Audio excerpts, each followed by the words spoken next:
You're watching No More Flinching TV Tell Your Story podcast, where truth takes the mic, fear takes a back seat, and testimonies take the lead.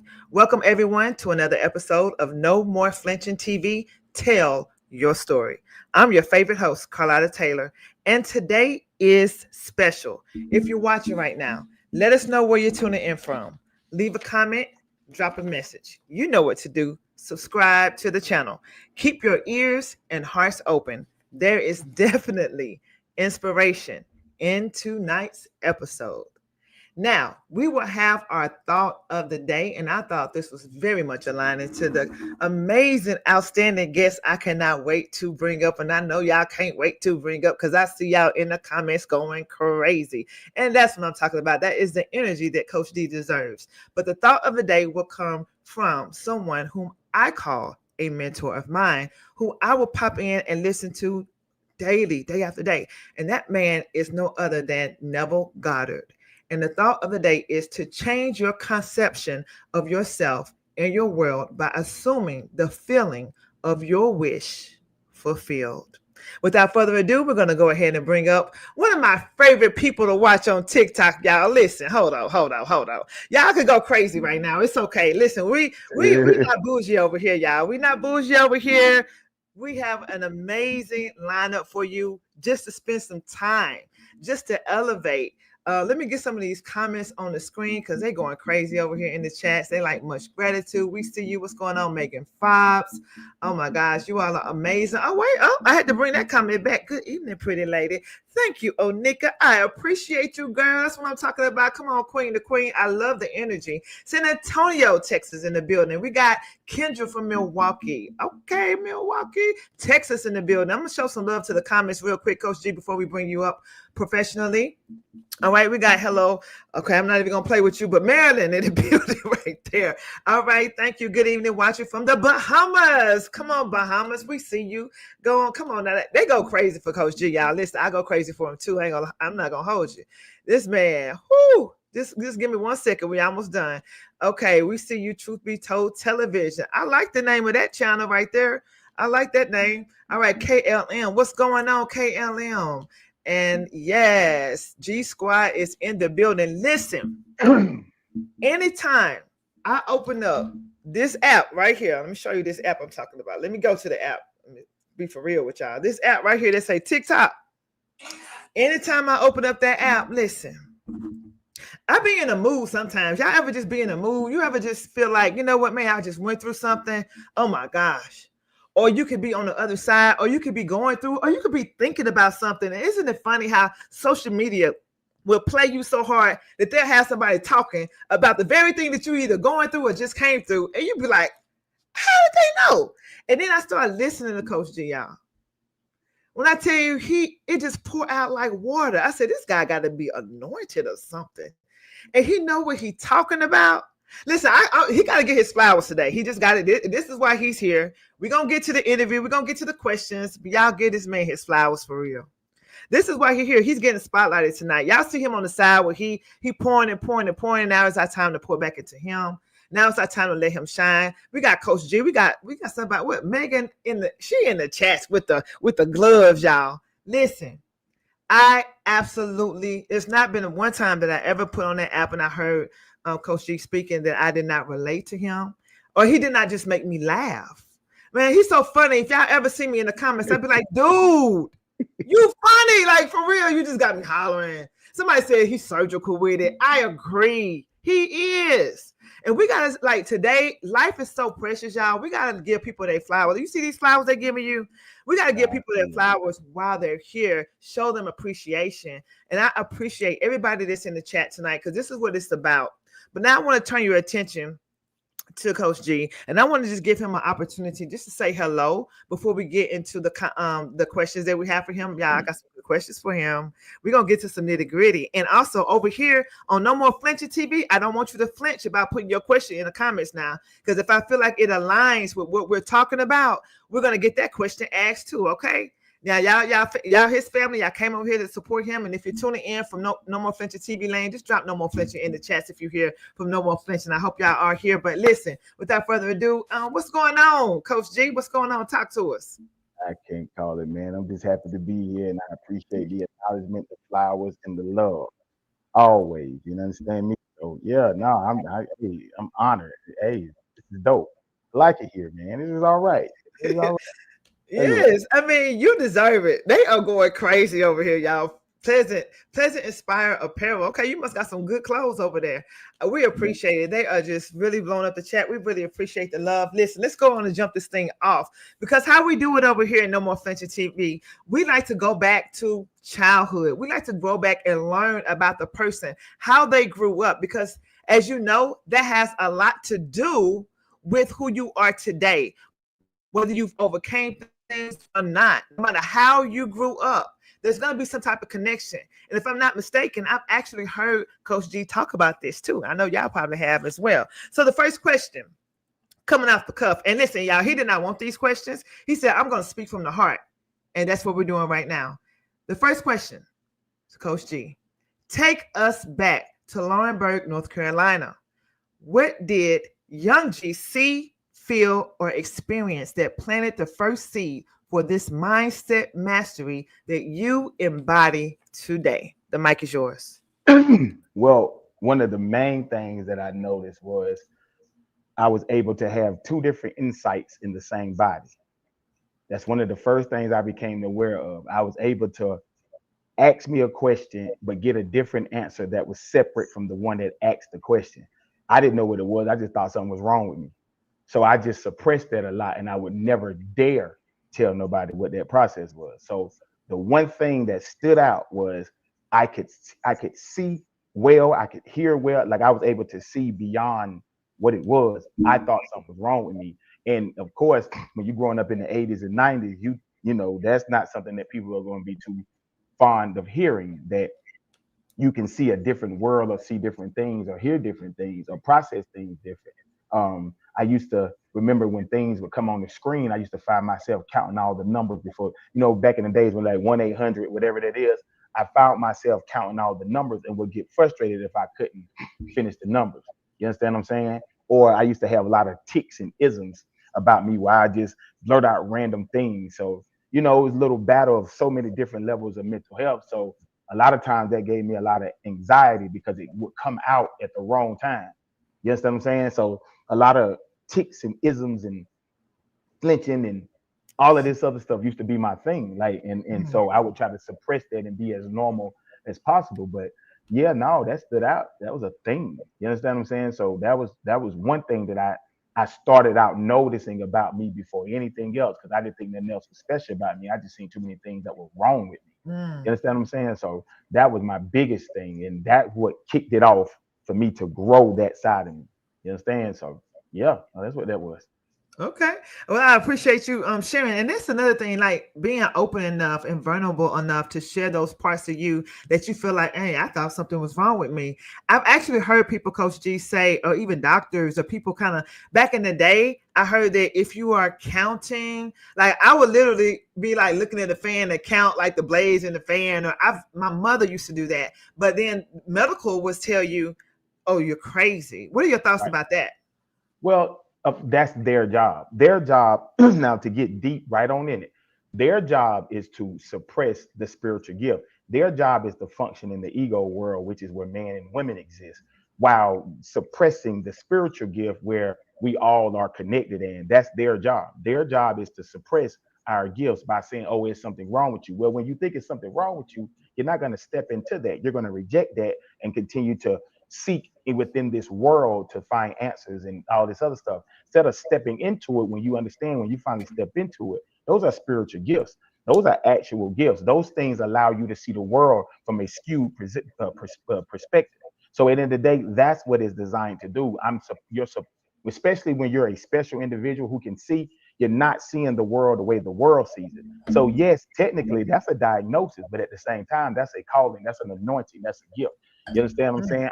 Like I tell people, the chosen one is just a mental health patient. That's it. That's all. That's all the chosen one is. It's just a person that has schizophrenia, autism, Tourette's, Down syndrome. They got them all in one. There's different versions of them, different touches of them. When they all become one, they begin to walk their purpose. That's it. That's all. You know what I'm saying? So Mm. that's what that's all about. Okay. All right. And while we're on this topic, we have a question from Megan Fobbs. I believe that's how you say her name. She asks, why is it a secret society though? Can you Because if answer you that for us? if you found out the truth of life, that there is no control over you, only dominance. If I get you thinking that you are of this world, I cannot set you free to create your own. That's the reason. So I'm going to keep that to myself and make you a part of a society where we're going to keep that secret. But the secret that we have is I cannot let you see your dominance in this world. I need you to live in the world that we created for you. Because if you found the truth, you create your own and set you free. And once you are set free, you are free indeed. And there is no more captivity we can put you in, because you cannot go against the force of the one that has awakened within himself. That's a dominant energy. You might want to go on about your business, leave that one alone. So that's why these secrets exist, because if you found that out, man, they can't do nothing with you. They can't rock with you. They can't play with you. They can't manipulate you. They can't run game on you. They can't use their worldly things. You understand what I'm saying? Because you understand everything is about you. You Mm, understand? Like you play with me yes. outside of me. I know that's me struggling with something on the inside of me. You don't exist. I do. It's just a version of me. So that's all. That's why these societies exist. Everybody can't be knowing this. And if they did, man, please, then who will control who? How will we Ooh, get anything done? Like everything ooh, would be manifestation. Just ooh, come like on now. you understand? So there would be no laborer if I can think it, feel it, believe it. There would be no labor. There would be no, in some sense, so I need to create fear so I can keep you in the program. Because if I set you free, if you are set free, it's over with. You can't be programmed. That's all it is. That's why they exist. Okay. It has begun, people. It has begun. Did y'all feel Showtime. that? Did y'all feel that though? I love an enlightenment. I love a next level thinker. Protect this man at all costs. Yeah, we be passing that around on social media, but we definitely need to protect Coach G at all costs because yes, Mrs. J Sade, I believe that's how you say your name. She said he is already in his bag, coming in hot, coming in Yeah, it's super showtime. hot. It's I showtime. totally agree. I totally agree. We getting all this love on the screen. Somebody said that cold blooded. They got the ice space up in here. I don't blame you because I feel I'm with you on that. We're gonna go into the next. We're gonna dive off into the next question. And listen, if you have questions, put them in the chat because we want to get this knowledge drop today, right here on No More Flinching TV. All right, the turning point, Coach G. The turning point. Was there a moment when life humbled you so hard that you thought you either had to rise into the wisdom or break under the weight of it? What did that transformation look like? The spiritual awakening that I had November 20th of 2020, November 28th of 2020. After I separated from my wife at the time, I understood I had two choices that I have. I could either walk into the wisdom that God has called me to be, or continue to suffer in my mind and let that spiritual narcissism continue to be what it is. There's a difference between taking the red pill and the blue pill. I only took the red pill and I started walking. So I had to humble myself because right before then I put too much dip on my chip and I asked God, send me the woman that's just like me. Because apparently I thought I had it going on. But then God showed me exactly who I was. And I said, oh, so let me shut up because I don't know what I'm doing. So by the time this situation was over, I had to submit to the will of God right then and right there. And so I said, God, have your way. Because it's either you submit to God or you lose your mind. So at the end of the day, November of 2020 is when I submitted. And that was my turning point to be developed to be this guy that you know and love today. So November the 2020, perfect vision is when I submitted to the will of God. You hit it, man. You can I get straight to it. I'm telling you. That's why I awakened. Because it was either you live your truth or you live your lie and then you lose your mind and you never can go back. You never get your mind back until you submit and surrender to my will and to my way. And that's how that went. So yeah.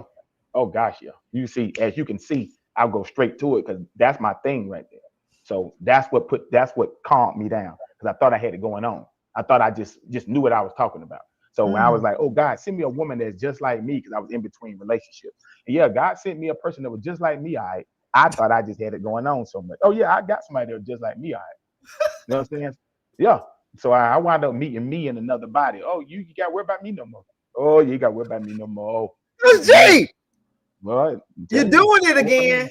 No, you ain't got to worry about me no more. So that was easy. Oh, that was easy. So it was all I said was yes, no, yes, sir. Okay, do that. Got it. Want me to go here? Cool. They can't stay. Bye. I ain't fighting nothing no more. That's why I'm able to be this. I learned my lesson. Oh, hell no. You ain't got to worry about me. Mm-mm. Wait, really? Okay. I've heard you say this when I tune in on your TikTok, and when I hear you speaking, I've heard you say it, and one of your supporters shared it. She said, "There go that dip on the chip." His favorite Absolutely. line. Break Mhm. down your analogy of dip on the chip. I hear you say, thought I had too much dip on my chip," or you're telling somebody now you got too much dip on your chip. What does that Yeah, mean, Coach G? In you your you you words? you're feeling yourself too much and you operating too much out of your ego as if you know what this is and know what you got going on, that you so right that you just this bravado thing with you, like all in your ego, just being egotistical. So that's the dip in the chip. See, my ego said, find me somebody that's just like me, because I just knew that I knew what I was talking about. I just knew I just had it together. That's dip, chip, and the whole bag. Because that's when I was doing a little bit too much. So that's what all that was. So yeah, no, that's what my dip on the chip was. I just knew that I knew what I was talking about. No, wrong. I just stopped eating chips altogether. There you go. You know, worry about me no more. I'm not bringing that one near me. You hear me? No, Man, we're not hey, doing that. hey, Valerie Smith, you're gonna love it here. Make sure you stick around and share this live out with some people. She says, "Greetings, no more flinching TV family." And I want to say greetings to everybody. Welcome to No More Flinching TV, where we don't flinch with the truth. And as you can see, Coach G is up here not flinching at all. He is No, green, not and that's none. what we're talking about. That's what I'm talking about. Man, I love it. Be sure if you have any questions for Coach G tonight while we are live, make sure you get it in. Make sure you get those questions in, because if they align with what we're talking about tonight, we definitely want to get Coach G to answer them. Okay. Now we're going to talk about mindset as a weapon. It's like somebody said he was surgical with it, right? I agree.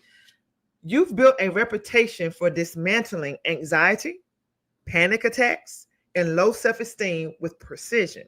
How did you turn your own battles into weapons of healing for others, Coach G? uh, Seeing that how this works is simple. I'm only talking to my shadow selves. There's only one person that exists in my life, and that's me. So when you are talking to people, you're talking to you. That's all that is. When I coach, I only coach one person. I only see one person in my coaching. That's why it feels so personal. So in order for me, what I had to learn was I didn't have anxiety, I didn't have overthinking, I didn't have depression, I didn't have none of those things. What I had was a purpose, and those things were attached to a purpose. When I realized that my job was just to be a vessel to the will of the God and be a vessel for these people, I understood that my processing was to teach others how to get out of it. So because I'm only talking to the version of me that is scared, that's why my whole thing is never about the summary. It's about the process.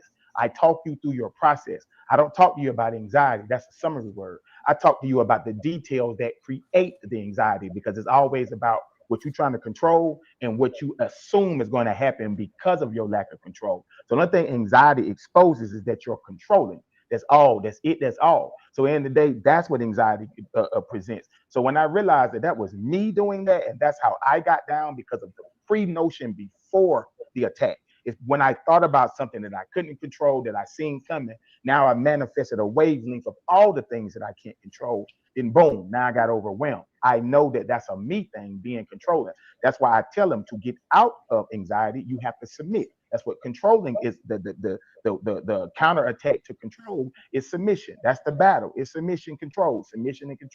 You understand? Which means vulnerability. That's why anxiety is a problem, because it reminds you of a vulnerability where you have to submit to wherever this thing may take you, because you are agreeing that your mind may take you to the place that it's saying it's going to take you. That's why vulnerability is the issue in all aspects of your life, because of where it may take you. Well, when I get there, then we'll deal with it when I get there. And when you understood that, when you understand that you're creating a bully, and you understand the only thing a bully can do is scare you, because after it does it, now what? After it does all of that, because the only thing a bully can do is tell you what it's going to do, not what it's done. So when you look at what it's doing versus what it's going to do, you realize you're pumping up what it's going to do, not what it's actually doing. So I teach detail. So I don't teach summary, I teach detail. So it's the process. And when you talk, when I dismantle these things, because I talk to you through your process and get you to understand, nope, you feel like this, and then you're gonna do this, then you're gonna you hit them at their bottom line, not their surface. So anxiety is a surface, but it's what's creating anxiety is your resistance. That's what the issue is. So when we understand that, because I am that, then it's easy. Yeah. And I love how you started this this answer and response off because when you are coaching yourself, that's how you find your tribe, because it's going to be people that are either, you literally have the answer for what people need that are actually trying to overcome what you've already overcame and you have mastered. So once you have mastered it, now you can talk. And that's why when people are scrolling and they hear something and they connect with it, that means that they are a part of your tribe because that's what they Yeah. need. And And that's why, as a coach, I can relate. I'm not for everybody. I'm only for a certain person or people, right? there you And go. There you yeah, go. I feel like you unpacked that very well. There you I had go. to- And that's why I try to tell people when you see me talking, I'm talking to who's there, not who I want to come. Because my Mm, mind, I'm just speaking to who's there. I don't care about who's coming, who ain't coming. The ones that's here need to hear it. I don't care if it's 3 people in here. Those 3 are like me. And if all the mm, world is like here, then I'm not like all y'all. Y'all got me effed up. No, I'm not like everybody. So at the end of the day, no, go on back out that door. That ain't what I do. But at the end of the day, I'm speaking to, and then when you look at the characteristics of the people that I'm talking about, they always either the black sheep, generational curse breakers, feeling alone, don't know how to function with people, don't know how to operate in a certain time. They need to be by themselves to recharge. It's all the same type of people. So in the day, I know what my tribe is. I just speak. Whoever come. Whoever don't. You understand what I'm saying? And that's just how it works. So my vibe attract my tribe. No more, no mm. less. Come on now. Hey, okay. I need some sound Hey, effects. I need some clapping and some dancing or something. We need to. I'm gonna upgrade as time goeth on. We just it's not all coming back good. into fruition, and this it's being great. We're honored to have you, Coach G. You had to slide that in there too. I Okay. appreciate it. All Appreciate right. Punk ass feelings. Let's dive off into it. We know we had to get off into it. Your signature line, learn and understand your punk ass feelings, is iconic. What was the revelation or experience that made you realize feelings could be mastered, not feared? because I understood all of this was based off my perception and expectations of what I wanted it to be. My feelings only existed because I had expectations and people that ain't even supposed to be that for me. I understand that my feelings saying that if you put me in my feelings, I expected something different than what you gave me. Why? Because I don't want to have to do something. So therefore, I'm going to be the receiver of what you're doing. Well, I ain't playing defense, I'm playing offense. You understand what I'm saying? So when I understand my feelings that are coming is based off the expectation. Well, I'm too dope to have expectations from the world. The world, no, we're not doing that. So when I understood that it's about me rising up to my occasions and understanding that the people that I got me in my feelings, I actually am doper than when I'm being honest. Then I understood it's just my punk ass feelings. That's all it is. At the end of the day, they just feelings. They just emotions because they come from perspective because you feeling all of this. Well, let's just be real. All of these feelings and expectations that you got, do you even really like the people that's giving you these feelings? Hell no. So then get from over there. And then when you understand it's just your punk ass feelings, your feelings is doing all the talking to you. You allowing your feelings to do it because it's not that. Your feelings is your perception. Your mind is your perspective. So in the day, if that's what my mind sees, and my perspective need to tell me something different. And my perspective better be telling me how dope I am rather than how dope they are. And that's the only reason why I got in my feelings because it was telling me that they were doper than me. And wrong answer. That is not the case. So when I understood it was my punk ass feelings, that's it. That's all. It ain't you. It's my punk ass feelings. So when I dealt with my punk ass feelings, there was no more flinching. You Oh, understand? You see how I did that? yeah. I did Hey, that. somebody go get the call the fire department. It's hot up in here. We got a fire started. You see what I did You there? don't even know where the fire started at. It's just blazing everywhere, y'all. Right. Oh, That's what I'm talking about. for Period. real. Was Linda? I For hope that's how real. you say your name. That's what I'm talking about. Come on, Megan Files with the no more flinching. Y'all better bring it. You better know when you know what you thought you knew. That's what I'm talking about. Listen, I love it. Thank you for breaking that down. I couldn't wait to get to that one. Couldn't wait to get to that one. If y'all have any questions for Coach G tonight, make sure you put it in the chats. Make sure you're sharing this link out. Listen, I know everybody on here got at least 3 people that you know need to hear this conversation. It's only gonna get gooder and gooder. So go on and share it out right now and come on right back because yeah, we're gonna take it to the next level. Coaching from the core, Coach G. Many coaches teach from textbooks. I could laugh right there, but we're gonna keep it going. You teach from scars. How do your personal experiences shape your coaching style and make it hit different? I am the product. And I better be the results that you want, that you like, in order for you to understand my process. So in order for you to understand when I'm telling you that you're gonna be okay, then I better exude, I better show you that glow from within that'll make you say he seems like, because I understand I'm just a vessel for you to be for your perception and your perspective. So I better look like the results that I want you to understand. Before I do that, I better have the results that I want. Because at the end of the day, you're only gonna feel the completion of the detachment of what I got going on. So in the day, that's what I understand. I am the product. So whatever I'm telling you about is because I am the product. I'm not telling you what I'm going to. I'm telling you what I've already been through, what I've already gotten. This is just extra. You understand what I'm saying? This is my overflow. So in the day, because I am the product, I cannot tell you how to do anything that I haven't already experienced, got through, and be able to be comfortable enough to say, you and your punk ass feelings, you'll be all right. You know what that does to a person? It makes them realize, okay, though I think I can get over this, and he's smiling and calling my punk ass feelings, and he laughing, he must know something that I don't. He's on the other side of it. So if I'm telling you, you'll be all right, shut up, ain't nothing wrong with you. You know what I'm saying? When I do that, it makes them say, huh, I am just tripping. You understand what I'm saying? So it gives them this thing where it's like, you know what? Nah, man, that makes sense. Because I know it's a me thing. And at that time, the best thing you can ever do for a person when you are when you are the product, give them accountability at that moment. People would take accountability when they are hurting because at the end of the day, their mind is telling them that it's somebody else that's doing this to them. What happens in that case, and they feel like life is happening to them, not understanding that life is responding to you. When I get you to take accountability in that notion and get you to understand it's only what you say it is and only how you see it, it sets you free to take control to say, you know what? I can control how I see this. So that means I'm going to control how I feel about it. My process and perception is the infection. They are the confirmation of my infection. So if accountability is what breaks me free from this and my feelings about this is making it what it is, well, if I change my feeling about this, I change what I see about it. So in the day, no, it's going to reset me back to my stuff. That's when you understand. So when I talk to these people, I talk to them because I am the product and they trust me because in the day, it's like, I speak to them, I validate their feelings, then I talk to them exactly what their process is, tell them exactly what they had going on, and when they agree to that, showtime. Now I'm gonna take you where I'm going. Because yeah, you could be in your feelings, yeah, that's messed up, they did you wrong. However, we're still going to do this though. Yeah, I get all that. That's we're going over here though. Of all that whining, of all that punk ass crying. Let's go. You know what I'm saying? Like cry this way though. You see what I'm saying? So no, that's what people understand though. I am the product. So that's why they respect me because at the end of the day, it don't feel like somebody is selling them a game. Nah, I'm meeting you where you at and taking you where we going. You understand? That's just that. They know that about me. Okay, we got to shout out unapologetically me. Thank you for subscribing and becoming a new member today. We appreciate that.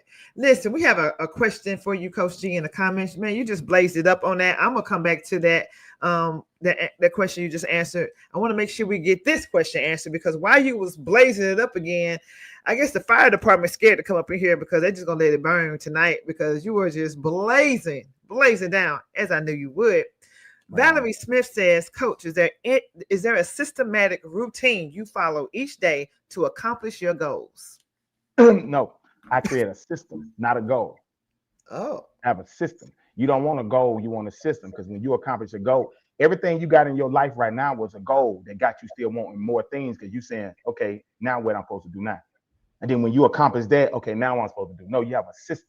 What you want to do is create a system. You don't want to create goals because the problem is about creating goals is it puts you in tunnel vision. Well, here's the thing. The reason why the tortoise beat the hare is because the hare was in tunnel vision. The tortoise allowed all opportunities to be what they are and explore this area and was able to find shortcuts that the hare didn't see because it was too busy on tunnel vision.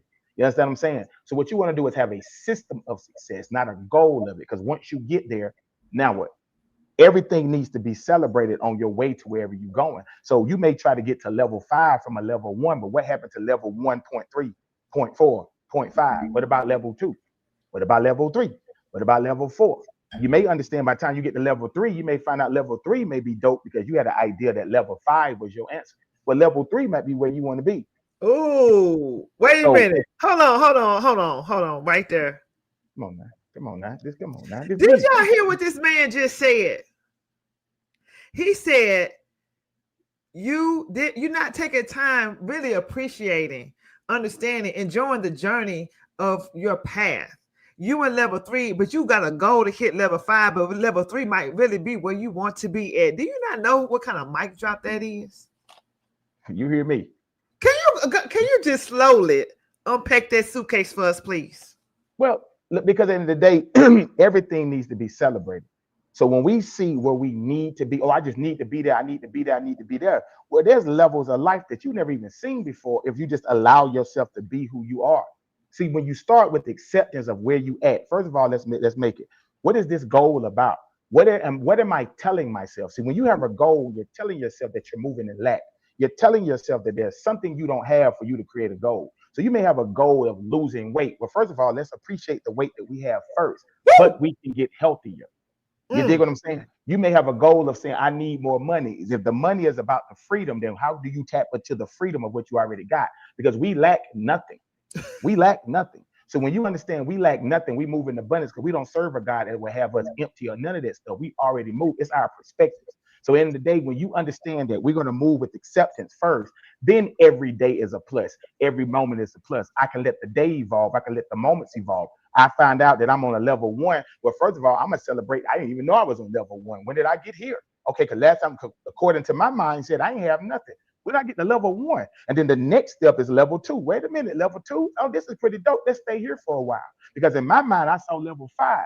So in my mind, it may be being a millionaire. Well, if I know how to handle a $60,000 or $70,000, I can pop it from here. What I need all that for? It's all about how you know how to manage whatever it is that you're doing. So in the day, no, I may be want to be at level 2, but here's the deal: my job is to make level 5 look like make level 2 look like my level 5.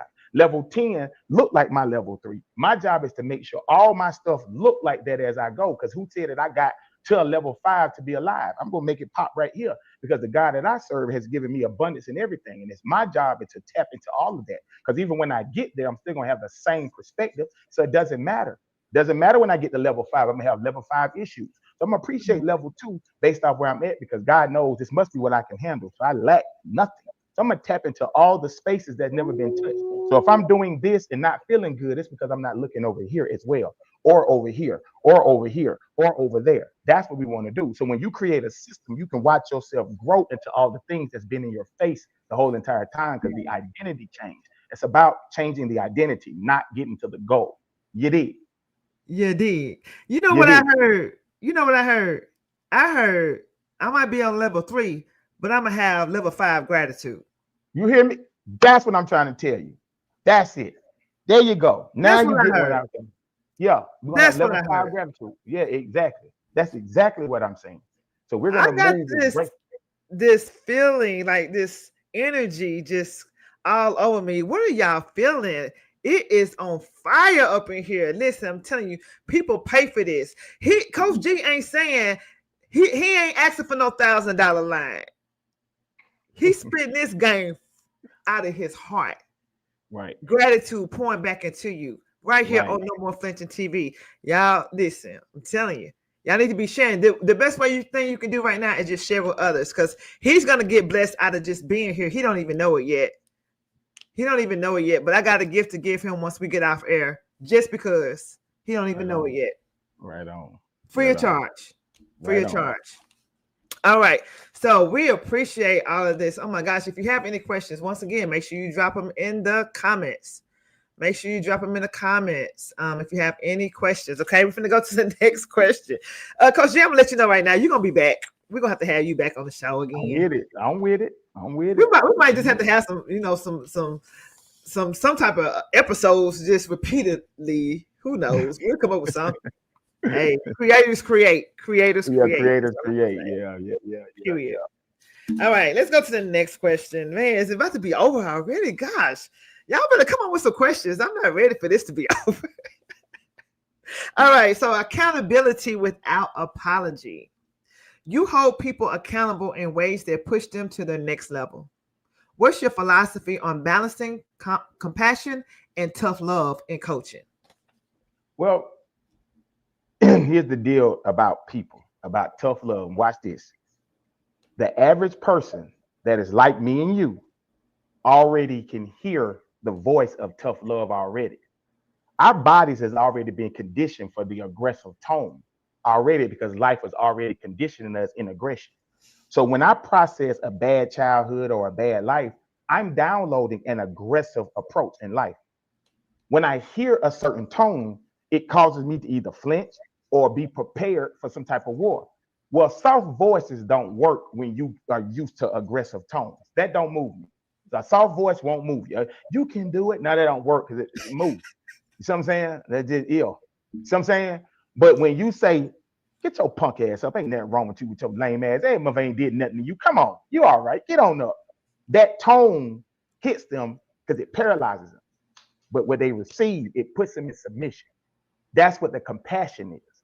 Because what happens is when you get their attention and it freezes with the tone, they become receptive because it's reminding them of the same aggression that they grew up to. So they're triggered with the aggressive tone.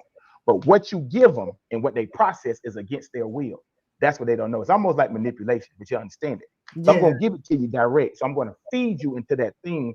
Otherwise, you would have never been able to hear it because your mind would have say, he talking to you in a certain type of way. Don't listen to him. So when I say, hey, your punk ass up, ain't nothing wrong with you. Hell, you put up with this and you knew it. What? And they have to process. And then when they process, he just motivated me with the aggression that I don't like that tone, but I kind of like that tone. Because one thing you know as well as I do about women, if you can tell them what to do, you can tell them what to do. When you speak in a certain tone where it's like, yo, ain't nothing wrong with you, stop that shit and come on. They equate that as love, even in the tone it says, you're being aggressive to me because you understand that I must be playing with myself for you to be talking to me in this aggression. That's how I equate that you don't play about me or you ain't playing with me. If I say, cut that shit out, ain't nothing wrong with you, come on. And it's like, okay, I'm tripping. Okay, I come in. That's somebody that care about me. That's somebody who understands me. That's somebody that's not going to play with me. That's somebody that's not going to let me keep doing this to me, even if he says it in this tone. But here's where the correction has protection. Players mess up. Give yourself grace and mercy because the average person cannot take accountability without processing shame. People feel shame, especially if you're a female. You're going to ruminate shame. So people think women don't have accountability. Yes, they do. They just ruminate shame. But when you tell them, hey, players mess up, you didn't know what you didn't know. Shut up. You all right. Hell, players mess up. That's not for you to say that they wrong, that they right and you wrong. Okay, well, let's say this. Let's say you wrong for even lowering your vibration to even settle for this. Okay, charge it to the game. All of this is you. Be great. Hell, the next time, stop giving people favors and you'll be all right. When you speak to them in that way, it's like, you're right. No, I mean, I did with my scary ass. It does something different because at the end of the day, you're being corrected, you're being protected, you're being understood, you've been held, you've been heard. But at the same time, you're given what you need. You're given what you need because it breaks the barrier of the ruminating thought in your head. Because now you have to double dutch the authority. So what's going to happen is your mind got ADHD in it because it got too many different thought patterns. But when you hear that assertiveness, let me take control of this. Y'all got me effed up. This is what it's gonna be. Woo woo woo woo woo woo woo woo woo woo. And when you take over that mind and put that assertiveness there, they ain't got time to they ruminate. It's gonna make them pick a path. So my aggression makes you pick a path and say, you know what? I ain't have to process this. I ain't have to go back and forth. He told me what it was, and he was right. This is my thinking pattern. Yeah, let me go on. Okay, he right. That's you help them think that way. They don't get to negotiate with themselves because most people are going to choose the version of everybody else that makes them the victim. I make you number one in your own head. That's why I'm so You know what I'm saying? And then he right though. He right. I didn't know. I just said that. So when you talk to them that way instead of you can do it, you okay. There ain't nothing wrong with you. Go on over there. Yeah, all right. No, that makes them. I can never, you know where he right. Nah, he right. He right. I get that. So that is the compassion. But the compassion comes in when the jokes kick in. Your scary ass. You over here just staring at everybody. That's when the compassion kicks in. Here comes the joke. So now it's like now you can swallow that pill now. Because now it got juice in it. Now the pill is inside your juice that you like. Versus you taking it when you don't really like it for real. So now that's just what it is. So now that's where the compassion comes in there. So yeah, I got a method to my madness, and it works every single time. Every time. Outstanding. Miss Valerie Smith, she always comes through with amazing questions. We appreciate you, Valerie, for your questions. And everybody else, if you have any questions, please let us know. Drop them in the comments because we We only have a few more questions left, but we're opening the floor for you to ask questions as long as it aligns with what we're talking about tonight. Valerie Smith asks, is it a mind adaptation? Being spoken to aggressively will have you ignore the softer voices of rebuke. Well, let me help you with this. I want everybody to hear me, especially when you say rebuke. Now you can get me in my bag. I want you to understand this. Whether I know the answer to whether I understand the question or not, I'm going to give you direct. You are who you are. There's nothing for you to rebuke, everything for you to accept. Your thought pattern comes from a reality once upon a time of unspoken expectations, unspoken seeing, unspoken validation. There is nothing wrong with you. There's nothing wrong with your thought pattern. There's nothing wrong with how you feel. You have a root cause of this to where at the end of the day, it's not your fault because truth be told, you was in a submissive state when you received it. So now you only got a mind where it's prepping for everything. So now it picked the worst case scenario of you being a victim because the way we see life is our life is based off our foundation, where our foundation is based off where we didn't have control. The problem is we were able to see what it is, but could not do anything about it because we're in a submissive state. We were children. So now we are prepping for that world. You had an adult's mindset, but a child's solution. You couldn't do nothing about it. So everything in your mind is you trying to rebuke this, or it's the devil this, or it's this, or it's that. No, you have a root cause for all of this. And you have the right to think the way you want to. You have the right to feel the way you want to. You have the right to be the way you want to. But what you have to learn to do is accept that I have a why. I don't have negative thoughts. I have a why. There's nothing for me to rebuke in me. There's a reason why I probably am thinking the way that I'm thinking because I come from that reality where I don't feel safe. So I had to create a reality for me to protect myself in. So why am I judging my thoughts when I have a why? So what you want me to understand, you must first understand. So it's not about rebuking you. It's not about the softer voice. It's not about nothing. It's about however you choose to be with you. But you need to give yourself grace and understand that you didn't know what you didn't know. You need to also understand that you don't have negative thoughts. You ain't got bad thoughts. You ain't got positive thoughts. You just have situations and hypotheticals. You have algorithms. Your mind is an algorithm of unspoken roots and unspoken expectations. You understand what I'm saying? Your mind is just a bunch of algorithms and they're just illusions. So when you hear certain voices and you see certain thoughts, it comes from an algorithm of suggested programs that is aligned to videos that you weren't seen before. Again, like I said one time before, it's like if you've seen Netflix, you watch one movie and they give you suggested movies that you may like.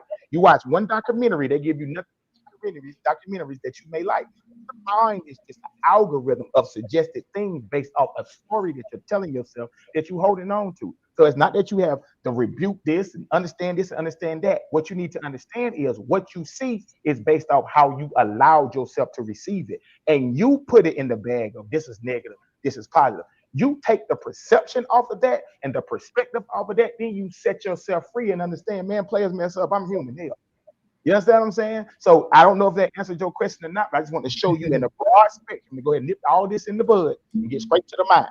You dig what I'm saying? So I don't know if they answered the question or not, but hey, I just answered the whole thing about the mind. But all this is based off your perception because it's your voice talking back to you. It's you saying this to you. Whatever you're hearing, you said it. You are saying it. Tell yourself something different. In your own is where you can be whatever you want to be, and you chose to be the victim. In your you chose to be you chose to be number two in your own. The only place that life can be whatever you want it to be, you chose to be number two. Stop. Just process that. No, that process that. That's You what I'm are number doing. two in your own head. You are a victim in your own head. When you can be Kung Fu Joe, you can be Bruce Lee, you can be Mike, you can be whatever you want to in your head. But you chose to be number two in your own head. Process that in your own head now. In your own head. You can't make this up. In your own head, you chose to be number two. So just take that with you as you go. Well, Rachel, Nicole, girl, I feel you. This boy, this guy, as I was saying his comments, I'd be like, dude, you're doing it again. Yeah, And man, this is he what it is. is. That's what I do. And he's so right. He said, you could be anything You funny. you want to be in this world, and you chose to be number two. It's not nobody's fault but self. What Chose are to be you number telling two. yourself? Yeah. That is a powerful. That's a good way to get back on track. If you can't tell yourself nothing else to get back on track, listen. Don't flinch with putting yourself in number one. How about that? Yeah. Non-negotiable too. Non-negotiable. Non-negotiable. So that's what people need to understand. So you'll be all right. You'll be just fine. Are y'all sure y'all don't have any more questions for Coach G tonight? I'm just asking. I'm just asking for the people who's y'all blazing up the comments. We got Valerie Smith. She's been asking question after question after question. Will we have another one? Will we have another one? All right. So let's talk about legacy blueprint. If the world could only hear, oh, this is my favorite question, one of them. If the world could only hear one principle from Coach G 100 years from today, what would it be and why? Do God's work, not God's job. Do God's work, not God's job. Your job is to put the information out there with your testimony. It's God's job who it's it. So you go out here trying to be nothing for no damn body. At the end of the day, you do God's work, not God's job. That's the one thing you need to process. And all this is based off what you say that it is. Hell, you say that's what it is, you are right. If you say life is a problem, you're right. If you say, man, this is the hardest thing I ever been through, you know what? You are so right. Wait till you wake up tomorrow. If you say, man, I ain't never been through nothing like this before, I got some new stuff that you about to see. You said it. So life is whatever you say it is. You do God's work, not God's job. It is not your business to try to be nothing for nobody else, but to what God say you supposed to be for God. That's it. That's all. Everybody got a process. Everybody got 24 hours. God deal with everybody. Everybody get the same blessing. Everybody get the same level of management. That's it. That's all. God protect children and fools. And if they can talk to you clear, they're not a child and they ain't foolish. So at the end of the day, it is what it is. God get on the same possibility, the same process, and the same level of accountability that you had to go through. The best thing you can ever do is teach to give people what they gave you. And that's rejection and abandonment. Help you figure it out on your own. Because one thing a person ain't gonna be is homeless if they understand it. It was up to them or the people. And the people said no, you'll figure it out. That's the best thing you can ever be for people. Help them people, man. It is what it is. Process that. Do God's work, not God's job. Go to the Lord in prayer. If you need something, then people need some help. You send them to the Lord. Hell, it didn't work for you. Anybody hold your hand. So why the hell you think your answer is to hold somebody else? It ain't work for you. So it is what it is. I can't wait for people to process that. I do God's work, not God's job. That's that. It is what it is. I don't play. No, don't call me for nothing. You better go to the Lord in prayer. I know what to tell you. You better go to the Lord. I know what to tell you. Hey, I ain't got it. I ain't got it. You tell me, I ain't got it. I ain't got it. You know what I'm saying? Whatever it is you want, I ain't got it. You know what I'm saying? So that's how people gotta understand that. So that's the one thing I want people to do God's work, not God's job. Because a lot of us think that God told us to be an enabler. God ain't never told you that. That's you trying to look for validation because you think it's your job to be all this for these people. Your God is never, you are not a blessing for the same thing twice. That's not how it works. When you are a blessing, you don't even know that you are a blessing. You just being yourself. I don't know who I'm blessing with this wisdom. I'm just putting it out there. And it's not my business. It's not Right. God's job is who business it is. God's work is what the testimony is. So I'm doing God's work, not God's job. I don't know what I am to the people. I don't know the moment that you said I need to talk to people. I don't know the moment that they said, yo, that's my coach right there.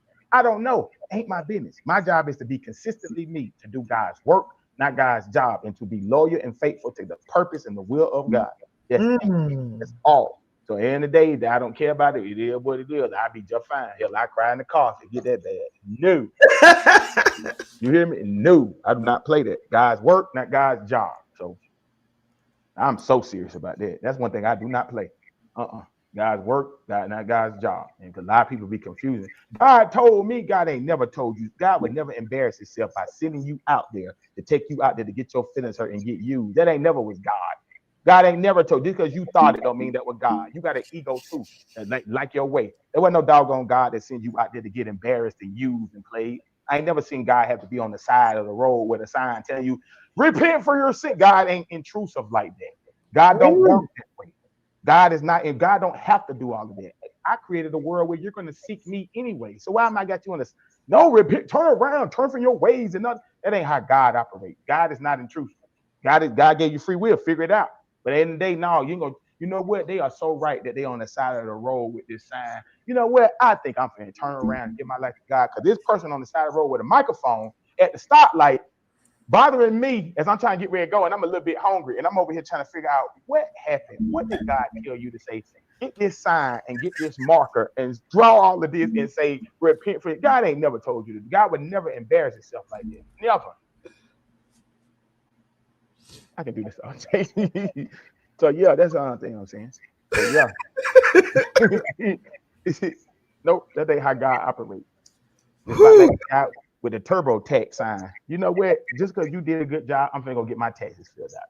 No, it don't work that way. You're just entertaining with your sign. That's not how God is not intrusive like that. God don't have to do that. No. And that's another thing I'm gonna tell you. I'm so glad. Do your own thing. Work your program. Whatever works for you, works for you. However it makes sense to you, it makes sense to you. There's nobody out here that can.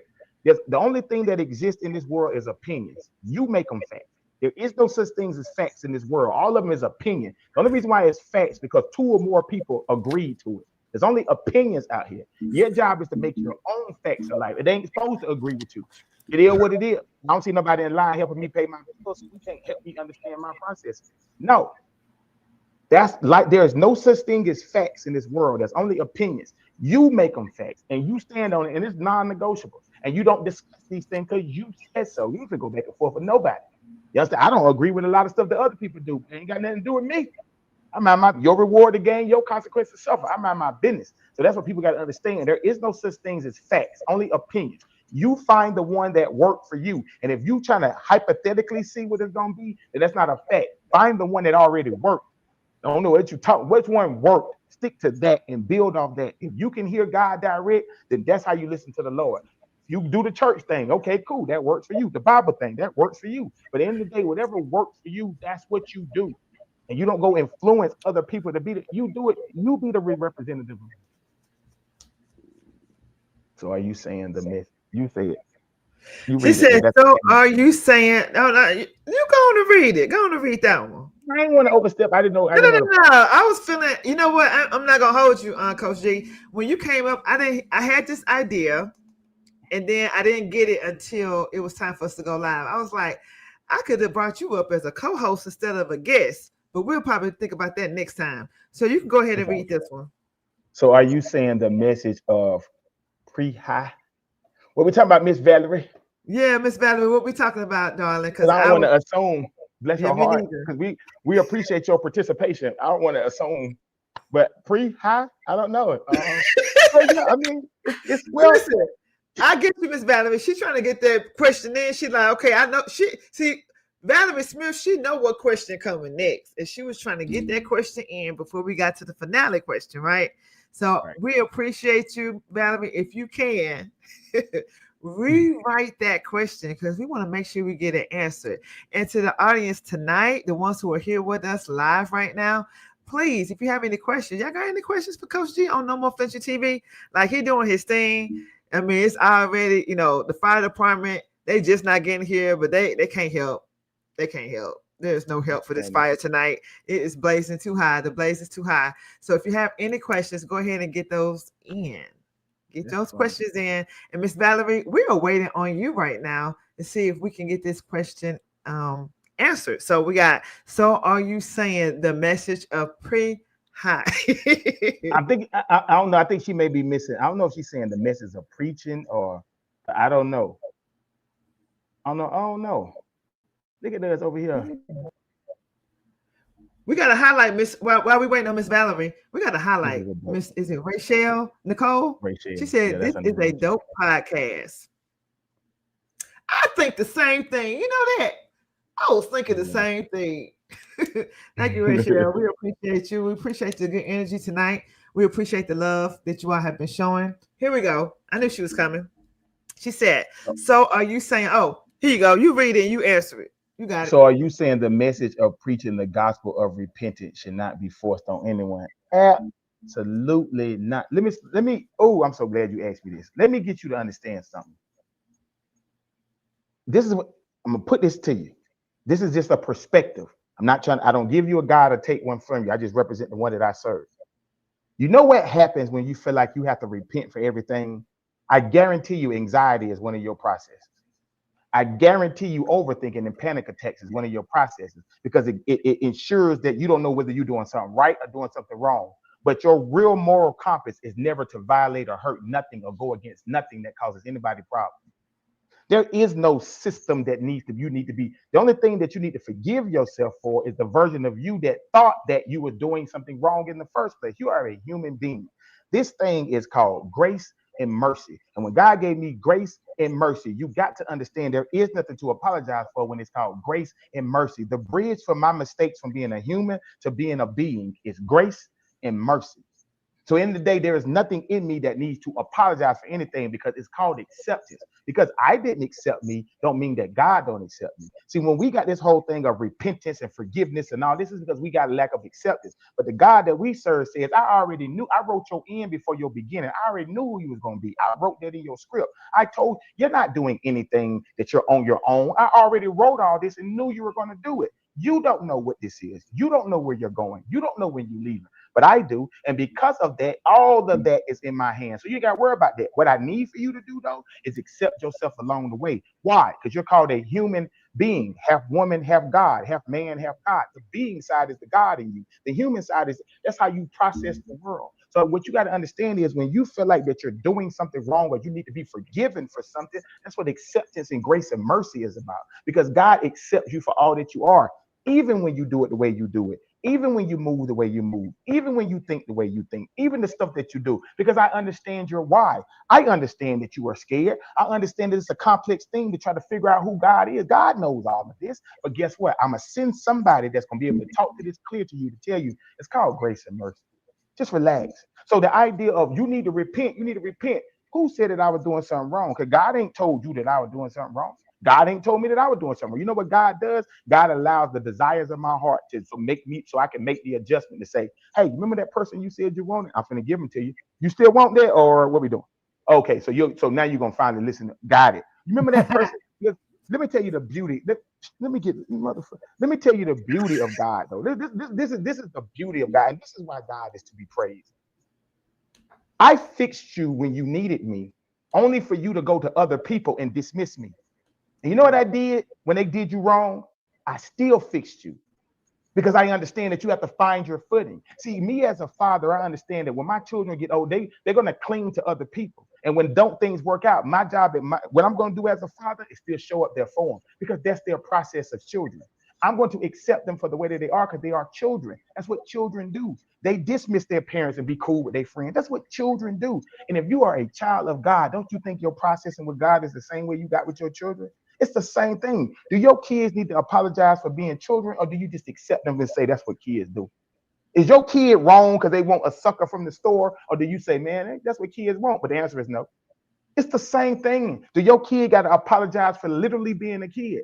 No. So why do you think you have to apologize for being a human? That's what grace and mercy is about. That's what unconditional love is. That's what acceptance is. Though you do what you do, I still love you. And you can't imagine that somebody would love you that much. That's why they gave you repentance and forgiveness and all this, because you can't imagine that something would be that patient with you when you got all these conditions and reasons why you think you shouldn't be loved. But that's why the glory of God is about. I'm going to love you even when you don't believe in you, even when you think you don't deserve it. That's acceptance. That's real love. And if you don't love me the way God loves me, then you can get on about your business. Because at the end of the day, if God appreciates me for all that I am, why don't you? Because at the end of the day, if God can say, go teach them people how to do it, I don't need no more validation. That's the highest validation I can get. But guess what? Does that mean that I need grace and mercy? No. It's the broken parts of me that make y'all love me the most. It's how I'm fragile. It's the versions of me that you think is so messed up and aggressive and all of this is why you say that boy is real. What does that tell you? Even in your brokenness, I can still use you. You are okay. That's what acceptance is. There's nothing in you that would do wrong. You are who you are, and God knows why you're doing what you're doing. Because if you knew better, you would do better. Well, you had to grow into that perspective. It is okay. That's what life is about. And we got to give ourselves grace and mercy. I didn't send you here to be apologizing to me. I sent you here so you can experience what I created you to be. This is my creation. This is consciousness. You are conscious. Your job is to experience all of this. So why are you apologizing about the experience? You're not physically doing anything. You're only spiritually living this life. So why are you apologizing about the experience? And that's not even your thing. I'm the greatest spirit that you know. So you're experiencing this through a spiritual view, through a human body. So why are you apologizing to me about what the spirit is experiencing? It's not on you. I wrote your script. And if you just surrender to the will of me and get out the way, I can tell you that your steps are ordered. So there's nothing for you to apologize that I wrote in your script. I'm not moving no mountains. I know you can climb them. I'm not telling you to apologize to me. You need to apologize for yourself so you finding out who I am, because my grace is sufficient. I'm telling you who I am. That's what we need to learn to do. They gave us a God that's going to look at it. You need to do this and forgive this and apologize for this and repent for this. No, I got a God that accepts me for all that I am, because there's nothing wrong with me. It ain't even in my heart to cross those boundaries. When I look at people that's doing what they're doing, they are hurting. That's why they're doing it. Not because they need repentance, not they need to forgive. They are hurting. They come from something with nobody. So they came up with a solution. It is hard for people to understand God. That's why God awakened people like me to get on here and talk this way so you can understand what God love really is about. It's greater than what I could ever imagine. So I don't need to be apologizing for anything when you already forgave me the moment that you wrote it in my script. And the only thing you telling me is accept you for the way that you are. The broken you, the hurt you, the overthinking you. And the more and more you learn to love yourself, you begin that understanding that love is about acceptance, not about change. It's about the acceptance. And the acceptance say, yeah, though I love my weight, I can get a little better. Yeah, though you accept me by the way that I talk, my accountability would say, yeah, I can get a little better now. No. We need to switch that up. And that's my message that I'm putting out there. You're going to change how you see God. You don't need to apologize for nothing. I wrote it in your script. There's nothing in you, sister, that you're doing wrong. There's nothing in you, brother, that you're doing wrong, because your grace is still, people still can hear you and say, that girl right there is an amazing female right there. Now tell me if there's something about you that's wrong, if people can still identify with you as a good one. No. You got to stop that. There's nothing wrong with y'all. That's what God is about. So believe that love, that's why we can't get the life that we want, because we can't imagine that we can have it. Now imagine the day that you believe that you deserve it. Then you get to find out who God really is, because it belongs to you. This is your inheritance. Everything belongs to you. So I brought you out here because I understood that there will be levels for you to find out who I am. But that's how you live life. And you look on the mountaintop and you said you had all this for me the whole entire time. It's called acceptance. That is love. I'm not apologizing for being a human. I didn't write this script. I'm supposed to get it messed up. I'm supposed to overthink. I'm supposed to lose my faith, but I will remain faithful because that's who I am. And God knows that about me. Crying, angry, fussing, and cussing. That man's still going to do what I tell him to do. That's faithfulness. I'm still going to show up and do God's work, even when I'm flinching, even when I'm messed up, even when I'm hurting, even when I'm overthinking. I'm still going to show up. That right there in itself. And people need to see it, because when you want to be honest with you, when they say who did God, they say God used the broken, the drunk, the prostitute. It didn't use perfect people. Please understand who you are. It's called acceptance. That's the God that we serve. Well, I get to talk about that God thing, I took off. I'm telling you, like, you got me in my bag. When they get to talking about that God thing, it's a little different. I turn a little different. I get a little different. We get talking about that God thing. I get a little different. Hey, the fire department said they're just gonna take their uniforms off. They're gonna sit in the crowd. You hear me? Nah, I get a little different. I start talking about God. Because for years, I judged me. For years, I thought I was wrong. That's why my mental health was. My anxiety was the way it was. I overthought everything. I thought if I did this wrong, I'm flinching every day. And it's odd that your thing is called no more. I flinched every day because I thought I had to do something right and do something wrong. But I'm blaming me and saying, Dad, God, I got to ask for forgiveness because my mind is wandering. I didn't do this. I can't even control this. I gotta ask for forgiveness because my Tourette's got me saying cuss words. I got to ask you for forgiveness because my schizophrenia is telling me something negative. I got to ask you for forgiveness for this. What did I do? Right. What did I do? Why is this my fault? Why did you put me in this body? And then it puts you to the end of the road where you say, I don't even want to be here no more. Then boom, God showed up and said, that's what grace and mercy is about, son. You listen to other people, and I was showing you who I was direct. I never told you had to apologize to me. You finna find out what grace and mercy is. You finna find out what love is. Because when you look at who you are, why in the hell do you still got a roof over your head, clothes on your back, food on your table? If you're supposed to be, if I didn't look at you the way you're supposed to, why do I still show up for you then? What does that tell you? You ain't got to apologize to me because I'm still here because you are mine. You are my reflection. And in the end of the day, you can't tell me that you love me if you can't look at you and tell you that you love you. That's how this works. They lied to us. This is why secret societies exist, because they don't want you to see this. No, hell no. Nah, not the God that I serve. So however people want to serve that God, you go ahead. My God didn't ask me to apologize. My God told me players mess up. Players mess up, and I'm a human being. I ain't supposed to get it right. That's why God watered me down and made me a human. That's why it works that way. And so when you continue to say something about apologizing, and then I think about the way of the world and the forces that man uses to put on people to have you in that power, like powerless state, I would say, where you are literally, just if you think about it, apologizing every day just to be alive. Every day, every Apologizing for day. everything. You were in wow, that is an See, awakening. see, and you're wondering why you got a lot of anxiety. You're wondering why you Mm. overthink a lot. You're wondering why you don't trust your discernment, your intuition, why you don't Yeah, trust your moves, because you and never why think you you're doing anything right. You right, and never why think you're you doing are anything right. powerless. And at the end of the day, your whole thing is, God, I don't care about nothing else. I just don't want to get this wrong. That's what the real thing is, God. I just don't want to move out of order. I don't want to be wrong. And then I don't want no more of your punishment on me because you think your mental health is a punishment to you because you think you're doing something wrong. So now you're punishing yourself and convicting yourself and rebuking yourself and talking shit to you because you feel like you're doing something wrong because your mind won't stop wondering. So you think it's a punishment from God. No, I had sleepless nights behind this. That's why I speak with authority when it comes to this. No, I Mm, lost my marbles with this stuff. I lost my mind. I went crazy, go crazy 3 times a year with no medicine, raw and uncut. And I thought God was torturing me. Little did mm, I know I had a purpose to suffer mm. in detail to set y'all free. I'm telling you what this is. I'm telling you Wow. what this is, man. No, ain't nothing wrong with you. They gave you a God that's man, that's the realm, that's a narcissist. That is not God. Forgive you this, you wrong for this. Well, dang, what am I supposed to do to stop it? Because it keeps happening on its own. God dang. I don't know what else to do. Hell, I gotta apologize for my thoughts. That motherfucker just started singing "Read the Rainbow" on this own. Ain't got nothing to do with it. It's my fault that it's a rap song in my head. I'm trying to control it. This mother doing his own thing. You know what I'm saying? Ain't nothing wrong with me. Why you mad at me? No, This man. guy. I can't help it. And every time I try to think positive, here come more and more thoughts that's wrong and impure. No, Yeah. that is not how God operates. No, man, that ain't Man, how it works. I'm absolutely loving this, and I'm so glad we have a few more questions in the comments. But I heard you say something about how it's ironic that the name of this podcast is No More Flinching TV. This is a little history. It used to be the heart of the matter, where I would get to the heart of the matter with my guests. And because God gave me a story, and there is a book titled No More Flinching. 5 Steps to Overcoming Adversity. I don't know, but a little birdie told me it was a really good book and that everyone alive should read it. So you probably should check it out on nomoreflinching.com. There, that You is hear me?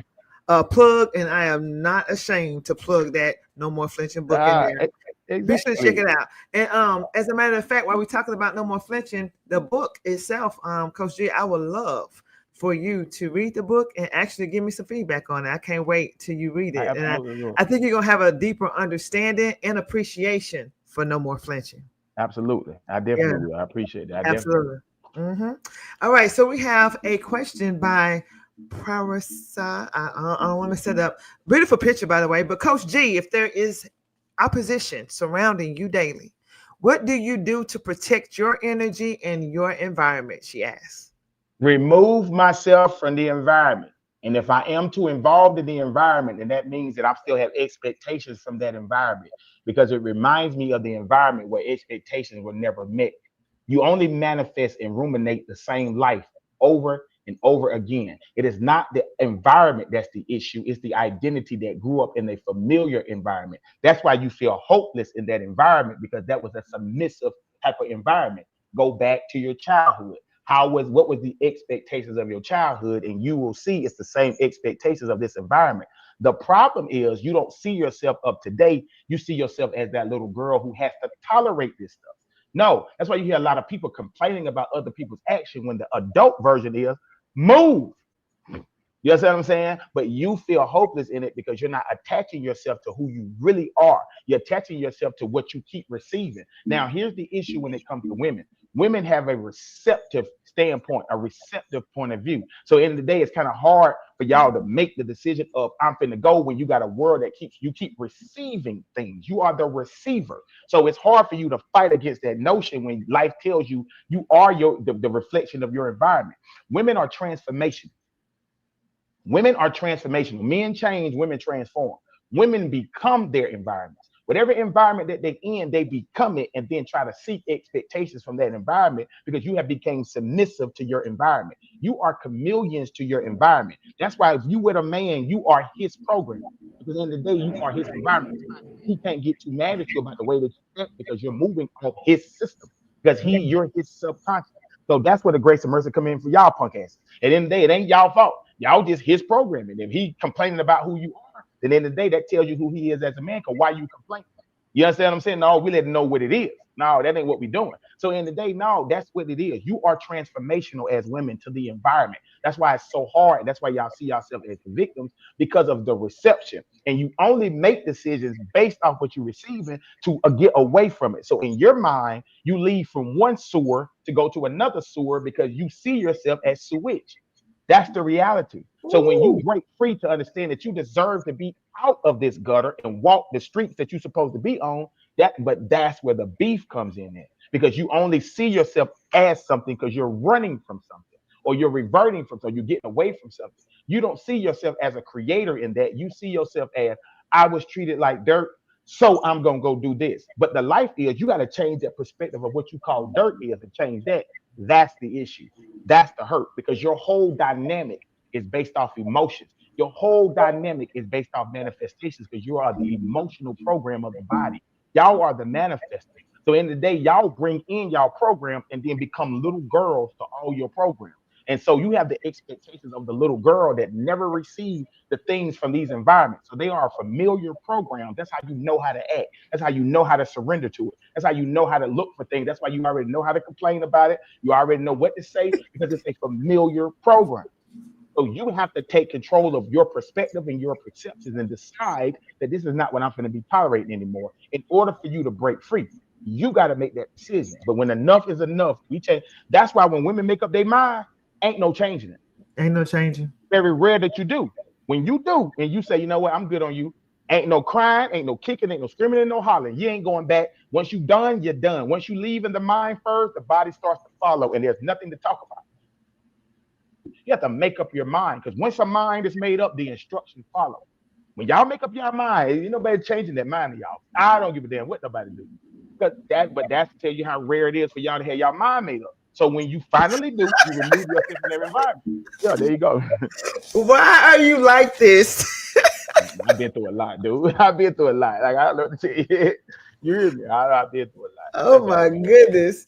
Okay, she had one more question. Then I'm gonna search the comments to see if we have any more questions before we ask our finale question. Amazing, amazing interview. If you're just tuning in, make sure you stay the course. Make sure you go back and catch the replay. Make sure you share this out with somebody that you love because they need to hear these seeds and mic drops that Coach G is dropping on tonight. We have another question I see. When you have been surrounded by jealousy, how do you protect your energy, Coach G? Jealousy is wanting what someone doesn't have. The only reason why you're around people that's jealous is because you don't know what you got. That's the bar. Jealousy is wanting what someone else has. The only reason why you attract that energy because you don't know what you got. You want to know how you protect something when you learn the value of something. You know how to protect gold once you know that it's gold. You know exactly what to do. You know exactly what to do when you're dealing with diamonds. You know exactly how to put it up. You know exactly how to handle value. The problem is you don't see yourself as valuable. That's your issue. And it got nothing to do with the people. It got nothing to do with jealousy. At the end of the day, you actually get a feel of who you are based off who you don't want to be. That's the reality for most people. They bring in negative energy or certain type of people and let them treat them the way that they is and say, oh, they being jealous of me because that's the only time you believe that you possess something based off who's attached to you. Because when they're not around you, you see yourself as less than, you see yourself as low self-esteem, you see yourself as not getting together, your mind whoops you, your mind tells you that you ain't got nothing going on. That's why you bring in certain energies around you so you can stay the course of I am somebody. See y'all look. You see how they jealous of me. You see how they always want what I got. That's the only way you get to see yourself or the way you want to see yourself based off the energy that you want to keep around because you don't believe it by yourself. So there's your issue. They are only jealous of what you have because you don't know what you possess. The end. The end. And so Miss J Sade said, I'm holding on to my phone tight. I ain't gonna throw it, coach. I love it. I love it. I love it when personality shines through like that. I can just feel that energy. We appreciate that. And everybody who is dropping um, all of these amazing comments and love and questions. Miss Valerie, I think Miss Valerie, does she have another question? Oh, ooh, ooh, ooh, ooh. Valerie says, how does someone who brutally murder another human seen in the sight of the Most High God? Ooh. Well, I'm not too sure of how they're seen in the sight of God, but what you got to understand is that is not a general that's not a general question. That's a process question. Because at the end of the day, that's what their thing is thing. So it's not like, oh, God gonna get them. Who I can't say that. Neither can you, because that's their project, their process. That's their process. So however God sees them, I'm not a murderer. So as you can see, I bring people back to life. I breathe life. So I don't know. I'm only concerned about how God see me. I don't be concerned with myself about what other people. I don't know nothing about that. I bring people back to life. So what else? I don't know. But you understand what I'm saying? So at the end of the day, I don't know how God sees them. And that ain't even my business because I'm not God. I remember I do God's work, not God's job. It brings me right back to my point. That ain't my business to be God. If it was, I got a few stuff I'm gonna complain about. If I'm God, I got a few stuff I fix. If I was the Lord, if I was the Lord, I'm not gonna start with that. I'm gonna start some other places. If I'm the Lord, so you don't want me to be God because this is the few stuff. You know what I'm saying? So Mm, no, no, I don't know how, and nobody is going to have that answer. Nobody, because mm, that's the one thing about God. Acceptance is still acceptance. Most people who violate like that has been violated. mm. So you don't understand. You may think that this person is a person that hurt people for a living. That's because they've been violated in ways that you could not imagine, and God understands that. So I mean, doesn't mean that they not, but they still suffer the consequences, even if it's just jail for them. It is what it is. They still suffer the consequences. It I is what can't it say. is. You know what I'm saying? It is what it is. I can't say. You understand what I'm saying? But I don't have a hell to get you in or a heaven to put you in. You understand what I'm saying? That's not my place, and nobody should have that answer. Because nobody. That's I'm gonna tell you the biggest beef with us. We think that we can speak for God. You think we finna be representing God, and God, like, first of all, I told you to take your butt over there, and you over here talking to them about what I'm supposed to have told. I didn't tell you to take your butt over there. I don't need you to talk to them. You don't even listen to me yourself. So what you over there trying to tell them something? What you over there trying to tell them something No. for? You talking about them over there. I ain't even told you to go over there. I told you to take your butt over here. But you over here doing all this talk. As a matter of fact, let me just make you lose your voice for a second so you can shut up and get your butt over here. Because I ain't nobody told you to go over there. I ain't told you telling people nothing. I told you. God told me to tell you. God ain't told you to tell me nothing. Because I was talking to you. I was talking to you. I ain't told you to tell nobody nothing. I don't need nobody speaking for me. All these people tell you about everybody got a relationship. Everybody got a somewhere to. Everybody got a hell in heaven to put you in, but God. Everybody doing all this talking of what God said, and God ain't opened His mouth yet and told nobody nothing but what God told you direct. Mm. So in the day, people don't got to understand me when Woo. I tell them I receive downloads because I'm just a vessel. How the hell you think I know all this info? So it Mm. is what it is. And you think this is me, and you think I will be doing this and talking to people. I don't like people like this. So for me to Mm. be Come on going, now. let me give you this wisdom and make you feel good. F you. I don't care how you feel. See, I got shit to do. Hell, it's just my purpose. I do God's work, not God's job. That's why it's easy to do because I don't like talking to people. But get what? That's my purpose. And I love doing it because I have a personality and it's going to shine. I'm going to take over the room with love and connect. I'm going to bring the Mm. best out of you. So we're going to be able to connect. Yes. I got that gift, but I don't do that with everybody.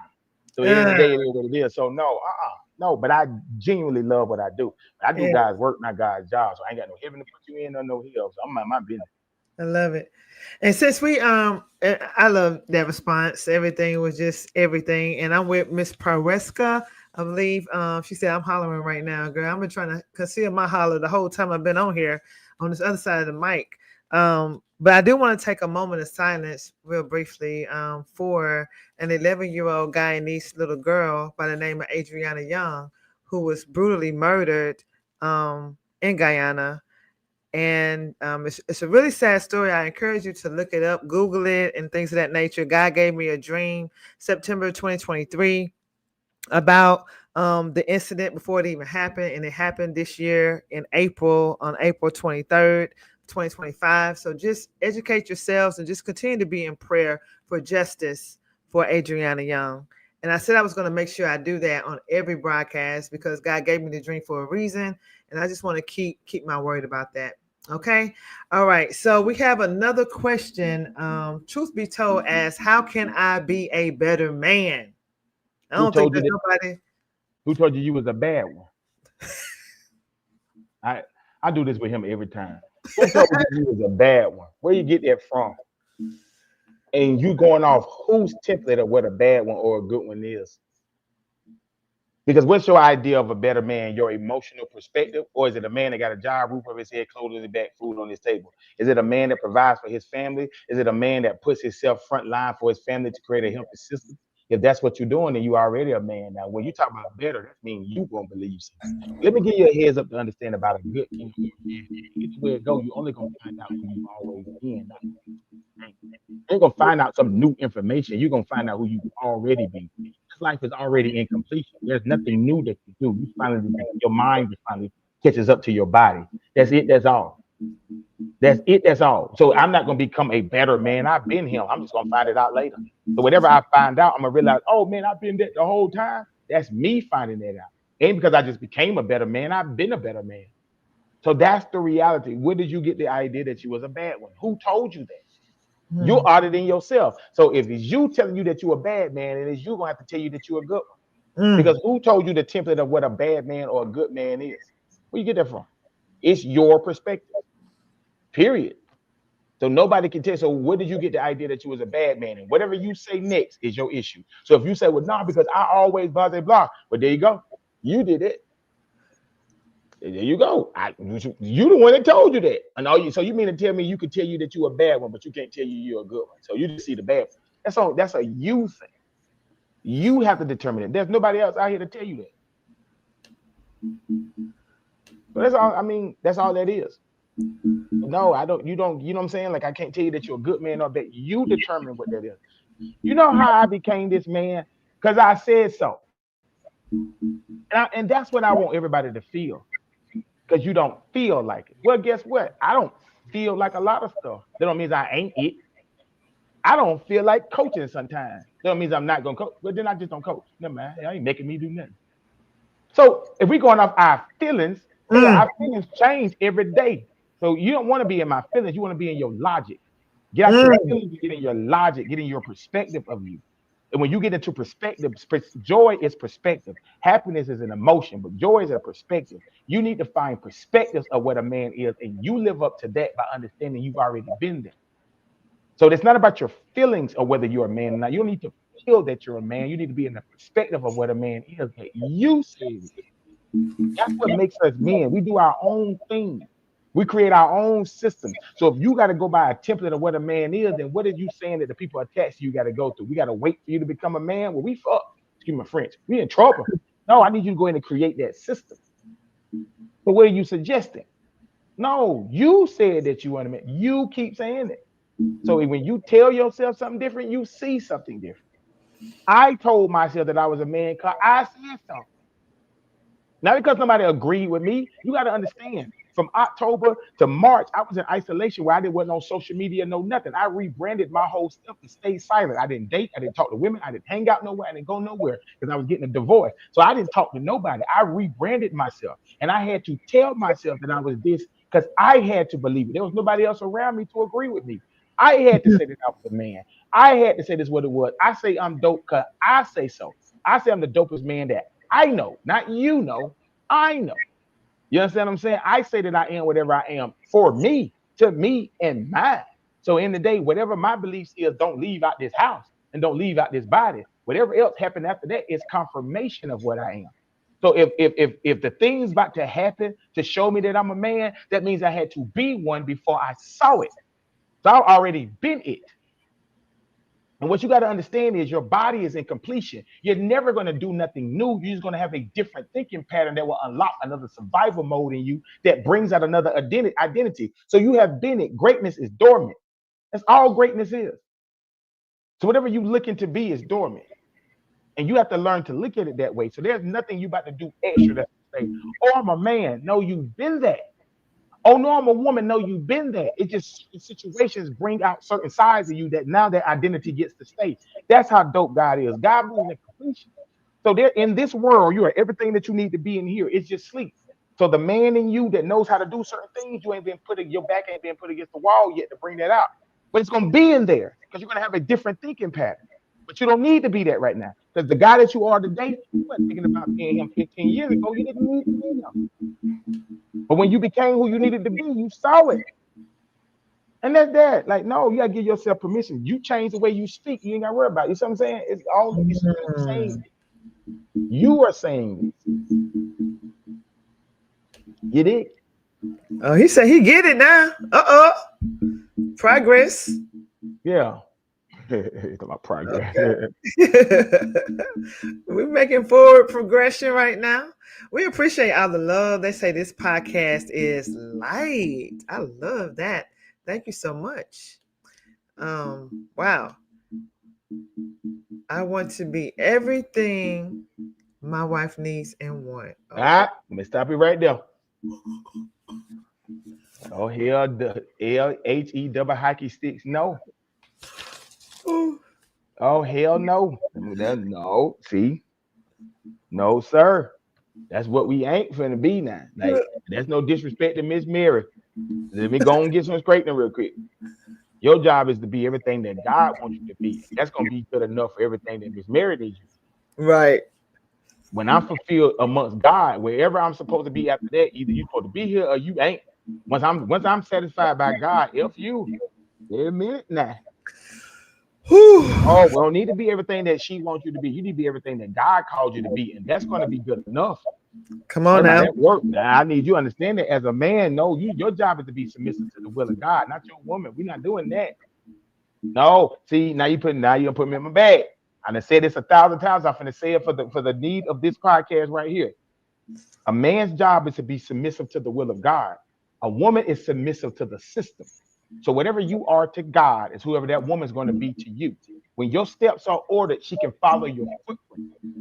That's how that works. Because the woman can't see the light of the guided steps, but you can.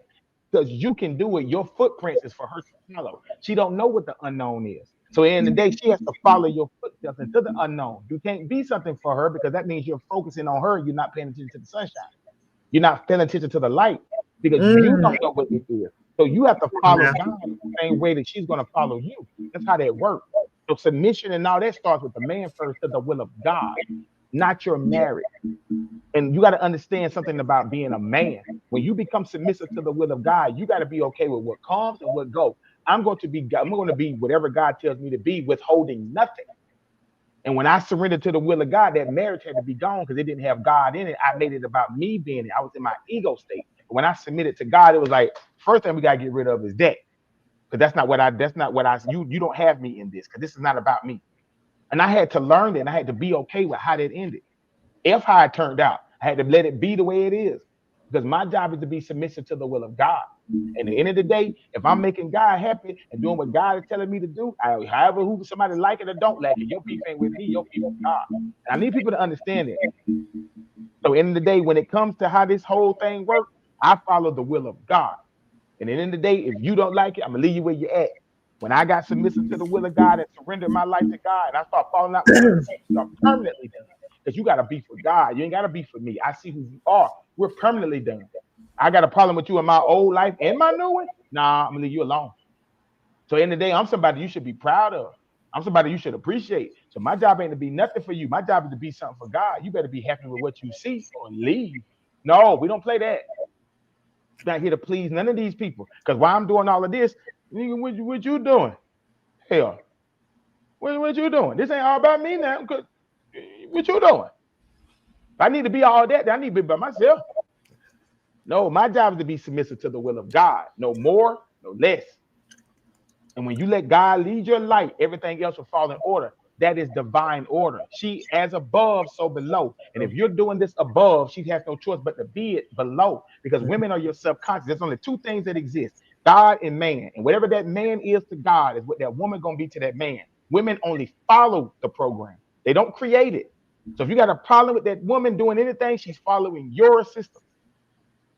At the end of the day, as a man, I'm not going to negotiate what this is, because if there's a punishment for me not listening to God, so I'm not going to fuss at you about what you want and what you don't want. At the end of the damn day, I have to leave you where you at, because you're not going to get me in trouble with God. You're not going to get me in trouble with God. Nobody's going to come before that. So this system is ran by God. So you're going to bow down to the same system that I got to bow down. So we're going to do the same thing for each other while we both are offering to God. That's how that works. And that's the order we need to be in. That's divine order right there. God, man, woman. And it's not that the man is above the woman. The man is the conscious. The woman is the subconscious. She's just a reflection. Why? Because the subconscious is programmed by the conscious process. Whatever the conscious impresses, the subconscious expresses. So whatever a woman is expressing, she's expressing her environment. Whatever you impress on her, she's going to give it. That's why when you have sex with her and you give her a baby, she produced the baby. She is the expression of what was given to her inward. So in the day, that's how this works. So she's following your dynamic. So in the day, if you got a woman that's unruly next to you, your system is out of whack. You understand? Because the women that will be out of whack ain't gonna be on your system or your program. They ain't even gonna be your business. You won't even see those type of people. Come on now. You see what I'm saying? So that's what I'm trying to tell you. So when you are in divine order, there is nothing to go back and forth about. So whatever I am to God, you have no choice but to be with me. Why do you think I got a lot of women listening to me that's following the program of their coach? Ooh. That's a man that's hunching on them. That's a man that's trying to holler at them. A man that's submissive to the will of God. And they know that I am that more before I am anything. I do not let you worship me. I do not let you put me on a pedestal. You understand what I'm saying? That's exactly how this thing works. I am submissive to the will of God. So I am the woman in this program when it comes to God. That's why I can never be greater than you, because I understand what it's like to be you. How you know God is a man and not a woman? Or is the better one? While you paying attention to the genders, are you paying attention to the submission? While you worrying about who God is and who God ain't, don't matter what God is, a woman or a man. How are you moving? Because are you moving as a God will then, woman? Okay, cool. You want the credit of God being a woman? That works for you. Now, show me how you reflect that God that you say you following then. Well, God look at you and say, that's what that followed her right there. Because whatever I am, I'm a vessel to God. Because at the end of the day, how can you say, well, God is a woman? Okay, cool. Then tell me about your vulnerability. Tell me about your overthinking. Tell me about your mental health. Tell me about your sleepless nights. The more you get on you, the more you want to be, the more you hurt. You know what it's like to be in that position? See, we have been conditioned to be in the outer positions for so long that we don't even understand what vulnerability is. You don't want to run this world no way. You want to be on the passenger side because that mother too much. Because a man processes his life through his effort. A woman processes her life for what she can receive. And when a man has to see things in his head, he comes up with a solution. When a woman has to do things that she sees, she say, damn it, why I still got to go through this? Because she don't want to do that.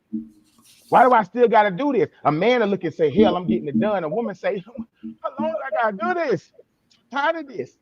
I get excitement when I get the process. You run when you got to do it again. Because you start counting your flavor. You start counting your program. I got to do this and this. But I'm over here saying, I got this. I got this. Hell yeah. And you're going to help. You're going to maintain what I got, because at the end of the day, that's what you love. So don't put that thing on you when deep down inside, that's not even who you want to be.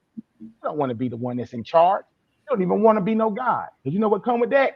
You too scared to tell people no. You think you're ready to be a God? Come on, that smoke. The idea of God is not about a man or a woman. It's a being. So I say I'm a dude. What you want me to say? You're a female. What I want you to say? It's okay. But what difference does it make what the gender is? How do you show up nonetheless? How are you going to show up? Right, wrong, hell, whether God is real or not, how are you going to handle your business? That's what you got to talk to yourself about. Okay, good. God is a woman. You better represent that woman well then. And I like to think that I represent the man that I see well. Or whatever it is. Man, woman, dog, or cat. I'm going to be submissive to it. And I'm going to represent it well. Don't you think I do a good job at what I do?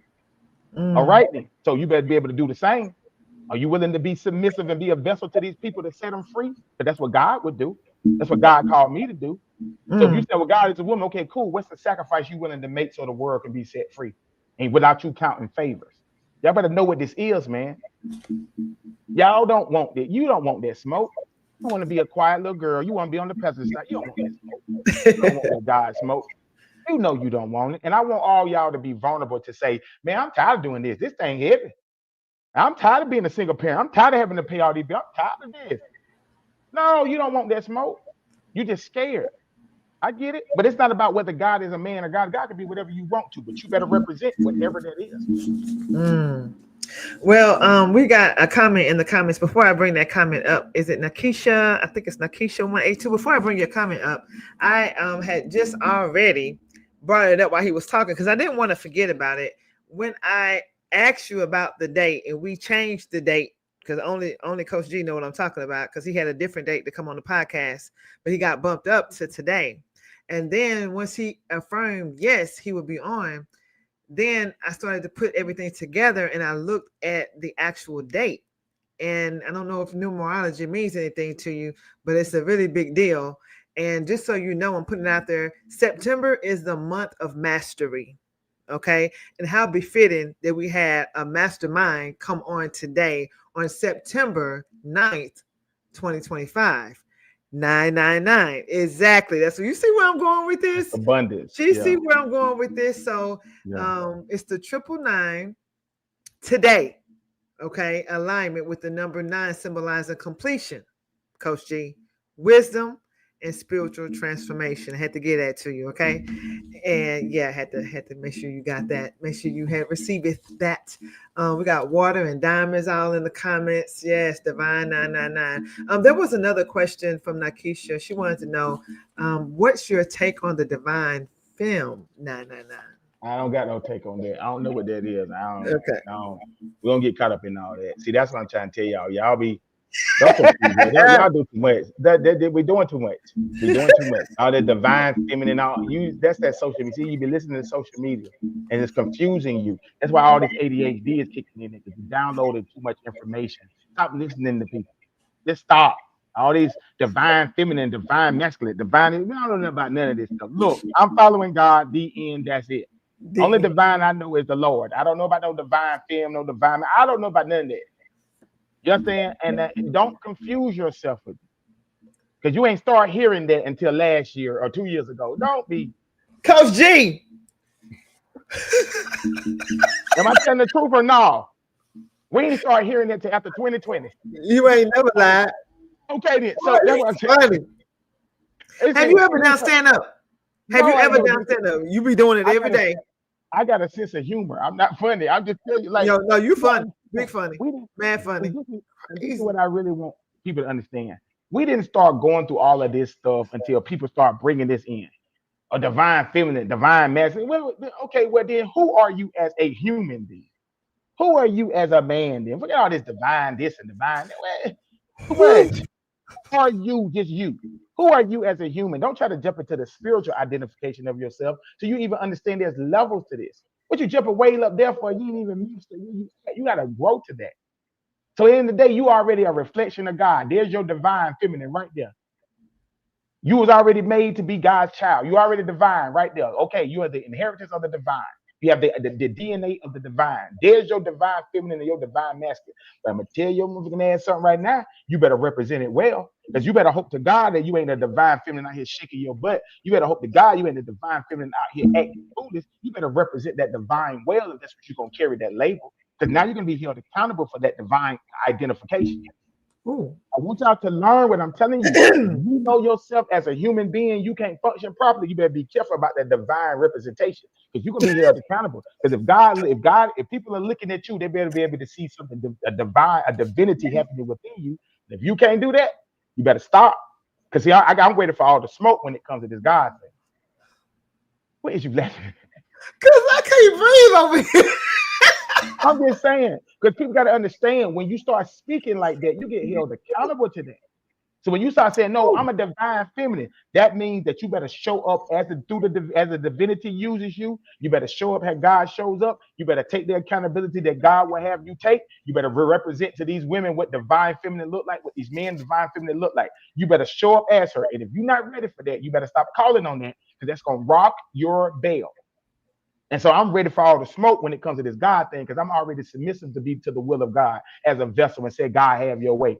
You understand what I'm saying? I make it look cool. That's the only difference. But I said, God, have your way. And I want you to understand that. So in the day, how about master being a human first? It's okay for you to be on the passenger side of life. Master that. Master being a human first. Quit trying to understand all of these other stuff. Because how do you know any of that is true? How do you know they ain't lying to you? How do you know? You get that from? Wow. Who told you that? Somebody told you that you listened to. Where you get that from? And if you know you ain't never had to use it until you got to now. You never had to use divine feminine until you in 2025. Knock it off. And you were doing just fine. That divine feminine did what for you so far now? Now that you know it, what has it done? But confuse you. And say, oh no, I'm a divine feminine, but you still, what divine, man? Stop following that stuff, yo. Some people running Okay. game on you, dog. They running game on you. That's how they get you. Following these dusty. You ever notice the people who talk that divine feminine, the ones that told you they're always dingy and dusty, because they're running game. It don't never look like what you would even look at or like in the first place. Because it's supposed to be representing something. If I'm going to talk that God talk to you, then I'm going to tell you who I am. I got to represent that. That's why I had to get my body together, because I'm going to tell me I represent God, but my body is out of shape. No. If you're going to represent me, boy, you better look like me in a sense. You better have the mastery of the human abilities in your life. Come And on what's the now. mastery? Health, discipline, dealing with your dopamines, understanding it, mastering your mental health, showing up as the vessel that you should be, walking light, being attentive to your urges. You better master all of these things if you're going to be talking about you represent me. And all of the things that I do every day, if I'm going to represent who God is, that keeps me busy all by itself. Be careful about trying to dump into some divine stuff, because you're going to be held accountable. It's not easy to master yourself. If you're going to call yourself a divine feminine, you better master you to the T. You're going to find yourself a divine masculine, you better master yourself to the T, because the divine is mastery. And it ain't for the weak. Man, let the people that God called do this, do this. Don't try to jump in that. Don't put too much dip on your chip now. This ain't for the weak. This ain't for the weak.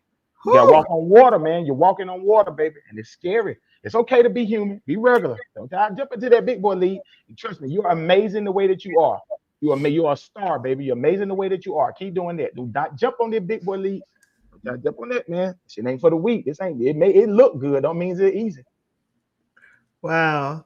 So what I heard was like add and subtract before you try to multiply. Yeah. Yeah. Yeah. That was incredible and amazing. Woo, man. I tried to tell them they need to be here. Y'all make sure y'all share this link out and invite everybody you know. They need to hear this. It's going to help their 2025. We have on September 11th, we have 111 days left in the year. And this is something that people need to hear. Absolutely, Coach G. That's a whole nother direction right there. No, It is. I didn't pay no attention. Yeah, because I actually researched it. I was researching it this month actually, because I'm doing a No More Flinching mastermind for the very first time since I published my book, right? And when I did it, I started looking into numerology and how the world plays on that. And some things just go over our head. And when I pulled it up, September 11th was one of the days that stood out the most in September. And when I researched why, 111 days from the end of the year, calendar the year that we use. But then I started thinking about 9/11, of course, and that just started making me ponder even more. How interesting, right? To say the least. So we've had an amazing time. This has been incredible. I know I'll be sharing this link out. I want to make sure you all do too. They got the chat still blowing up with the laughs, because I know you had me. I mean, I got some laughs on standby that I ain't even captured yet, so they're gonna be coming through. It's hilarious. I love learning. I love elevating my mind. I love conversations of intention. Like these are the types of conversations that I love to have with anyone. And listen, As you come on and check out this amazing podcast, if you love it as much as we love it, make sure you share it out. Get your people to subscribe. Now, listen, we're about to get to the finale question of the night. I'm gonna do something, and I thought about it, and I'm gonna start doing it right now. I'm gonna take myself off stage, but before I take myself off stage and give Coach G the absolute floor to answer this amazing question, Coach G, I want you to go deep. They say you be in your bag. I want you to go in your bag with this one because I feel like you finna light it all the way up. This is a question that every guest on this podcast always gets, but I cannot wait to get your answer. Hold on, we gotta put this up right quick. I like what Truth Be Told Television said. Fire show. Thank you. I had to put that on up there. We're gonna take this back down, and I'm gonna pop out, and I'm gonna give you the floor, and then I'm gonna come back in as I see you wrapping up. But the question I want to ask you is about the No More Flinching movement. What does no more flinching mean to you personally, and how has that mantra showed up in the defining moments of your own life? The mic is yours. Well, no more flinching for me means so here's the deal. I used to flinch all the time. I constantly flinch because I associated it with mental health issues or nervousness. So when you go through life and you grow through life and you start going through things, you have so many different breakdowns in life, especially when you had to feel like you had to figure it out on your own. So most people bump their way into success. They run into the walls that bump them into success. So as people go, they're preparing for the next breakdown because it's too much for them. So the moment that it looks like it's going to be anything that's familiar with their last breakdown, they begin to flinch. They start getting nervous, and they begin to remember the process. They begin to remember the program. They start overthinking. They start worrying way before it even manifested itself to be exactly what it is, because they don't want to go back through that program, especially when you have been your own answer and you don't understand the process of God just yet. You don't understand what God is. You don't understand what God is doing. You kind of get a concept that God is working, but you not understand the process because you don't know if God is teaching you because you hard headed. You don't know what you're gonna have to feel. You don't know what the lesson is. You don't know what's coming. So there's a lot of flinching that's going to happen along the way because you have not fully embraced the idea of taking control of the idea of life, to say, though it may come, I can handle it because God is not going to give me nothing that I can't handle. There's nothing that I'm going to go through that God ain't already prepared me to go through and made me the person. That's the only way it showed up. That's the only reason why it showed up, because I'm strong enough to deal with it. So when you don't know that yet as you get into life, so you start bumping yourself along the way of life. Everything just gives you anxiety, nervousness. So you've already prepared your mind that to the left, to the right, to the front, to the back, there's always going to be an issue. Counter corner, 90-degree here, 45-degree here, there's going to be something coming. So now we're just in life looking around, wishing something would, because we don't know where the next thing is coming. But it's hard to enjoy it when you already feel like you have to be the answer to everything. And you, once again, still not understanding the process or the concept of God fully for you. You understand what I'm saying? So eventually, that was my process all my life, especially with filled with anxiety. I was anxious about everything. I overthought everything. You understand what I'm saying? Everything was mediocre. Everything was just, I didn't even allow myself to be great because I didn't want to even get to where I was going and then get knocked back because those processes. So I tried to play it fair while settling my way through life. So when I finally got to the positions of life where I thought I had a grasp on it, told me up. It was the complete opposite. And I was like, you know what? I quit. I don't know what else to do. You win. And that's when I submitted to the will of God. Well, when I did that, I began to understand the why. It's when the end justified the means, then you understand why you went through it. It's not about you flinching. It's not about you doing none of that. I was programming you to get that in your reflex. The flinch is the reflex. See, I was programming your reflex to deal with it to where you ain't even got to think about it. You already know how to show up. Your reflexes was being programmed. That's what the flinch is about. You understand what I'm saying? So every time you think you flinching, you getting programmed. And when we finally get finished with the half stories of the program, when it's time for you to do the whole things, the flinching created an identity of solution. So now I know how to move in totality while I was building the flinch. I was building through the flinch. So I know how to move in its totality now because now I'm no longer flinching because I now understand the end justifies the means. Now that I understand that the end justifies the means, now I understand it's time for me to walk into that. So where I flinched from now has an identity that I now need to bring a new perspective from. So the very same things that scared me now comes back in my life, and now I have to use my wisdom. See, the purpose that God has put me on requires me to use wisdom. I don't got time to flinch. I need to be wise, because at the end of the day, I'm walking on water of life. So I'm not in the season of my life no more where it's going to be flinch, flinch, flinch. Now it's to embrace, step into, use your wisdom, stand on your wisdom. I'm not going to talk loud to you like I used to. I'm not going to hold your hand through this. You know who I am. You know exactly what I do. You know exactly how I get down. So I need you to stand into it. You can flinch all you want to, but you better get it done. And I know you can do it. So how are you going to do this, son? You represent me. I've already programmed you. So I need you to step into what I called you to be. And so at the end of the day, I understand it was no more flinching. It was now embracement. There's no more flinching. It's game time. It's no more worrying. It's time to show up. It's no more being scared. It's time to step into it. It's no more backpedaling. It's now to walk into it. So in the day, whatever that is, better know that I'm coming, and I'm coming with the whole armor. So there is no more flinching. It's just identity of strength and busting through that wall. You understand what I'm saying to you? So that's what's going on. When the end justified the means, I know who the man I was becoming to be. And I know now I'm going to use that identity to step between those walls and step through those walls and let it know that I'm here too. Like the Kool-Aid man, baby, I'm busting through them doors. So ain't no more flinching. Whatever it is, you better come with it. You understand what I'm saying to it? Because what I did in 2020 is when I sat there and decided to be submissive to God and decided to do the work. I told my mindset, I told my emotion, I told my perspective, I told my overthinking, I told the schizophrenic, I told I told whatever versions of me, the pre-diabetic, I told all, whatever you gonna do to me, you better do it now. Because when the rabbit get the gun, it's over with. If you're going to get me, get me. Anxiety, if you're going to take me out, you better go ahead. Overthinking, if you're going to get the best of me, you better go ahead. Mental health, if you're going to get the best of me, you better go ahead. Because there will be a time where I'm going to get my lick back.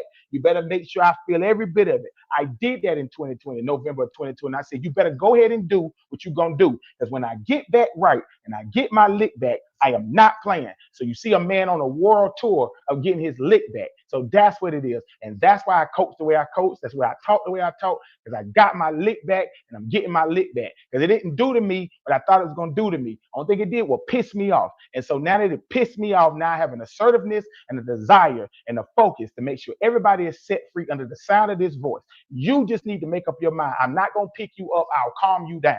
That's what it is. Ain't no more flinching. It's an identity now. You understand me? So you can come.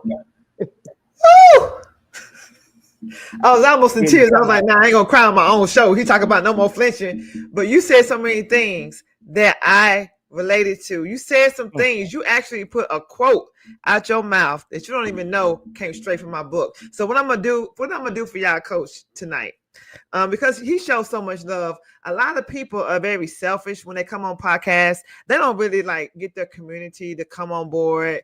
I don't know what it is. I like to gatekeep and stuff like this, but Coach G did not do that. I watched him. I saw him gather the troops. I saw him bring the G unit over with love. He came over here and he poured. Do you not know that I've asked that question? No shade to anybody, because I love everybody's answer. I'm not gonna hold you. Like, I really appreciate everybody who has came on this podcast and answered that question. But when I tell you, if you go back and watch other amazing, by the way, podcasts and interviews of other people that you know since my birthday, June 24th is when I brought this podcast back. Everybody has answered it, and it's been amazing. But you will see, Coach G went out there in the deep waters. He went out there in the deep waters when he answered this question. And because of that, I actually have a shipment of my book coming in, Coach G, tomorrow. And so I want you to email me your shipping address, sir, and I'm going to get you a signed copy free of charge. I'm going to gift that to you.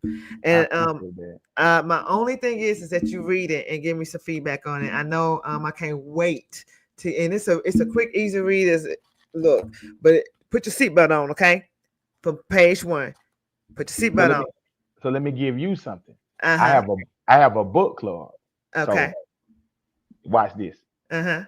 There you go. So we will be featuring your book in the book club. You know what I'm saying? So that's how we're gonna do that. And let me tell you something. We just passing our love tonight, and this is what it's all about. But I'm finna y'all be saying coaching his bag. I've been watching. I've been tuning in. I've been watching him for a quite some time now. And I'm telling you, after this live, when we get back in the green room, I'm really finna help y'all coach get in his bag. Because I am a paid speaker by the grace of God. But I'm gonna make sure that y'all coach G, he finna get in his bag tonight. So I'm gonna give him something because God put it on my heart to just gift it to him. And that ain't nothing but God. This is not now. This ain't for nothing else. This is just for him. And because he been putting in the work, I've been watching him behind the scenes. He didn't know this was gonna happen. I didn't know this was gonna happen. God, I mean, this go out, take this, what's happening right now, and go out there and pay it forward in somebody else's life. There's something that anybody on this live watcher can do. I remember one time I was on quick story time. I remember one day I was on TikTok. And I remember, and I did a TikTok about this as well. And there was a lady, she was on there, and she was talking about how she was watching something, and somebody said something about everybody you know, just go out and bless somebody with $5 today. Just find a stranger and bless them with $5. And you couldn't even imagine like the tears and the happiness and the joy that came from that. Well, I like to, I like to do things a little bit bigger than $5. So I came up, God put on my heart $75. One day, y'all, I was driving. I had the $75 in my pocket, right? Or in my wallet, and I was driving. And I normally, when I do this, I normally like go to church or a church building, or I be in grocery, like at a grocery store, and I like give it to the person, Coach G, that's like buying their groceries. The guy just say, bless them, right? Mm-hmm. Not this time. Listen, I like the way Myra J is talking about look at God, because this is all this is about. This is just a God thing right now. I was literally driving, and I'm like, okay, I got the money on me. God, I know you're gonna tell me who needs this. And I'm like, okay, I'm going to church tomorrow, and I might go to the store, and God gonna show me who this person's gonna be. Listen, I was driving through an intersection. I kid you not. And I went through the intersection, but I didn't go enough time for the person behind me to make it through too. Some kind of way. It was some kind of mix up. When she got up, this lady got upset with me. She blew her horn. And I looked, and she was just going off. You know how we do in traffic. I'm not talking about her. I'm just saying we all do this. We all get upset at some point. Well, I keep going. Somebody let her go because the light finally turned green. She comes, and now she's directly behind me. I'm driving forward. Nothing's on my mind. It's just a traffic incident, nothing major. I look in my rearview mirror, and when I look at her, I saw a black queen. Now, she looked at Dusty, for real. Like, she looked like she was going through something. She looked like she had some sadness in her eyes, right? And I don't know why I'm sharing this. God just put it on my heart to share this. I did not plan this. She looked like she had sadness in her eyes. And when I looked, the Spirit of God said, bless her. She's the one. Mind you, have you ever been in traffic and God told you, bless them with $75? Right. All right. Let me tell you how this happened. So I'm like, God, in traffic? Are you serious? Like in traffic? Okay, she's behind me. We driving. So here I gotta be obedient. So I get over and I start slowing down. And she's coming beside me, and I just start blowing. I let my window down, my driver's side window, and I start waving my hand out the door. And she looking like, oh, okay. She thought I was probably apologizing to her for what just happened at the light. Because, the horn and the beeping and the bump and all that. Right. She was like, it's okay. Letting me know it's all good. We good. I said, no, pull over. She don't know what I wanted. Look at these times. She pulls over. And we just do a little side by side on the side of the road. I get out, and I just got the money, $75 in cash. And I said, the Spirit of God just told me to give you this. And she looks at me like, what? I said, the Spirit of God told me to give you this. And I gave her the money. She looked at me, and she was like, are you serious? Right. And when I looked to my left, y'all, it was children in the back. The inside of her car, Coach G, was rotten. You wouldn't even have known it. It was rotten on the inside.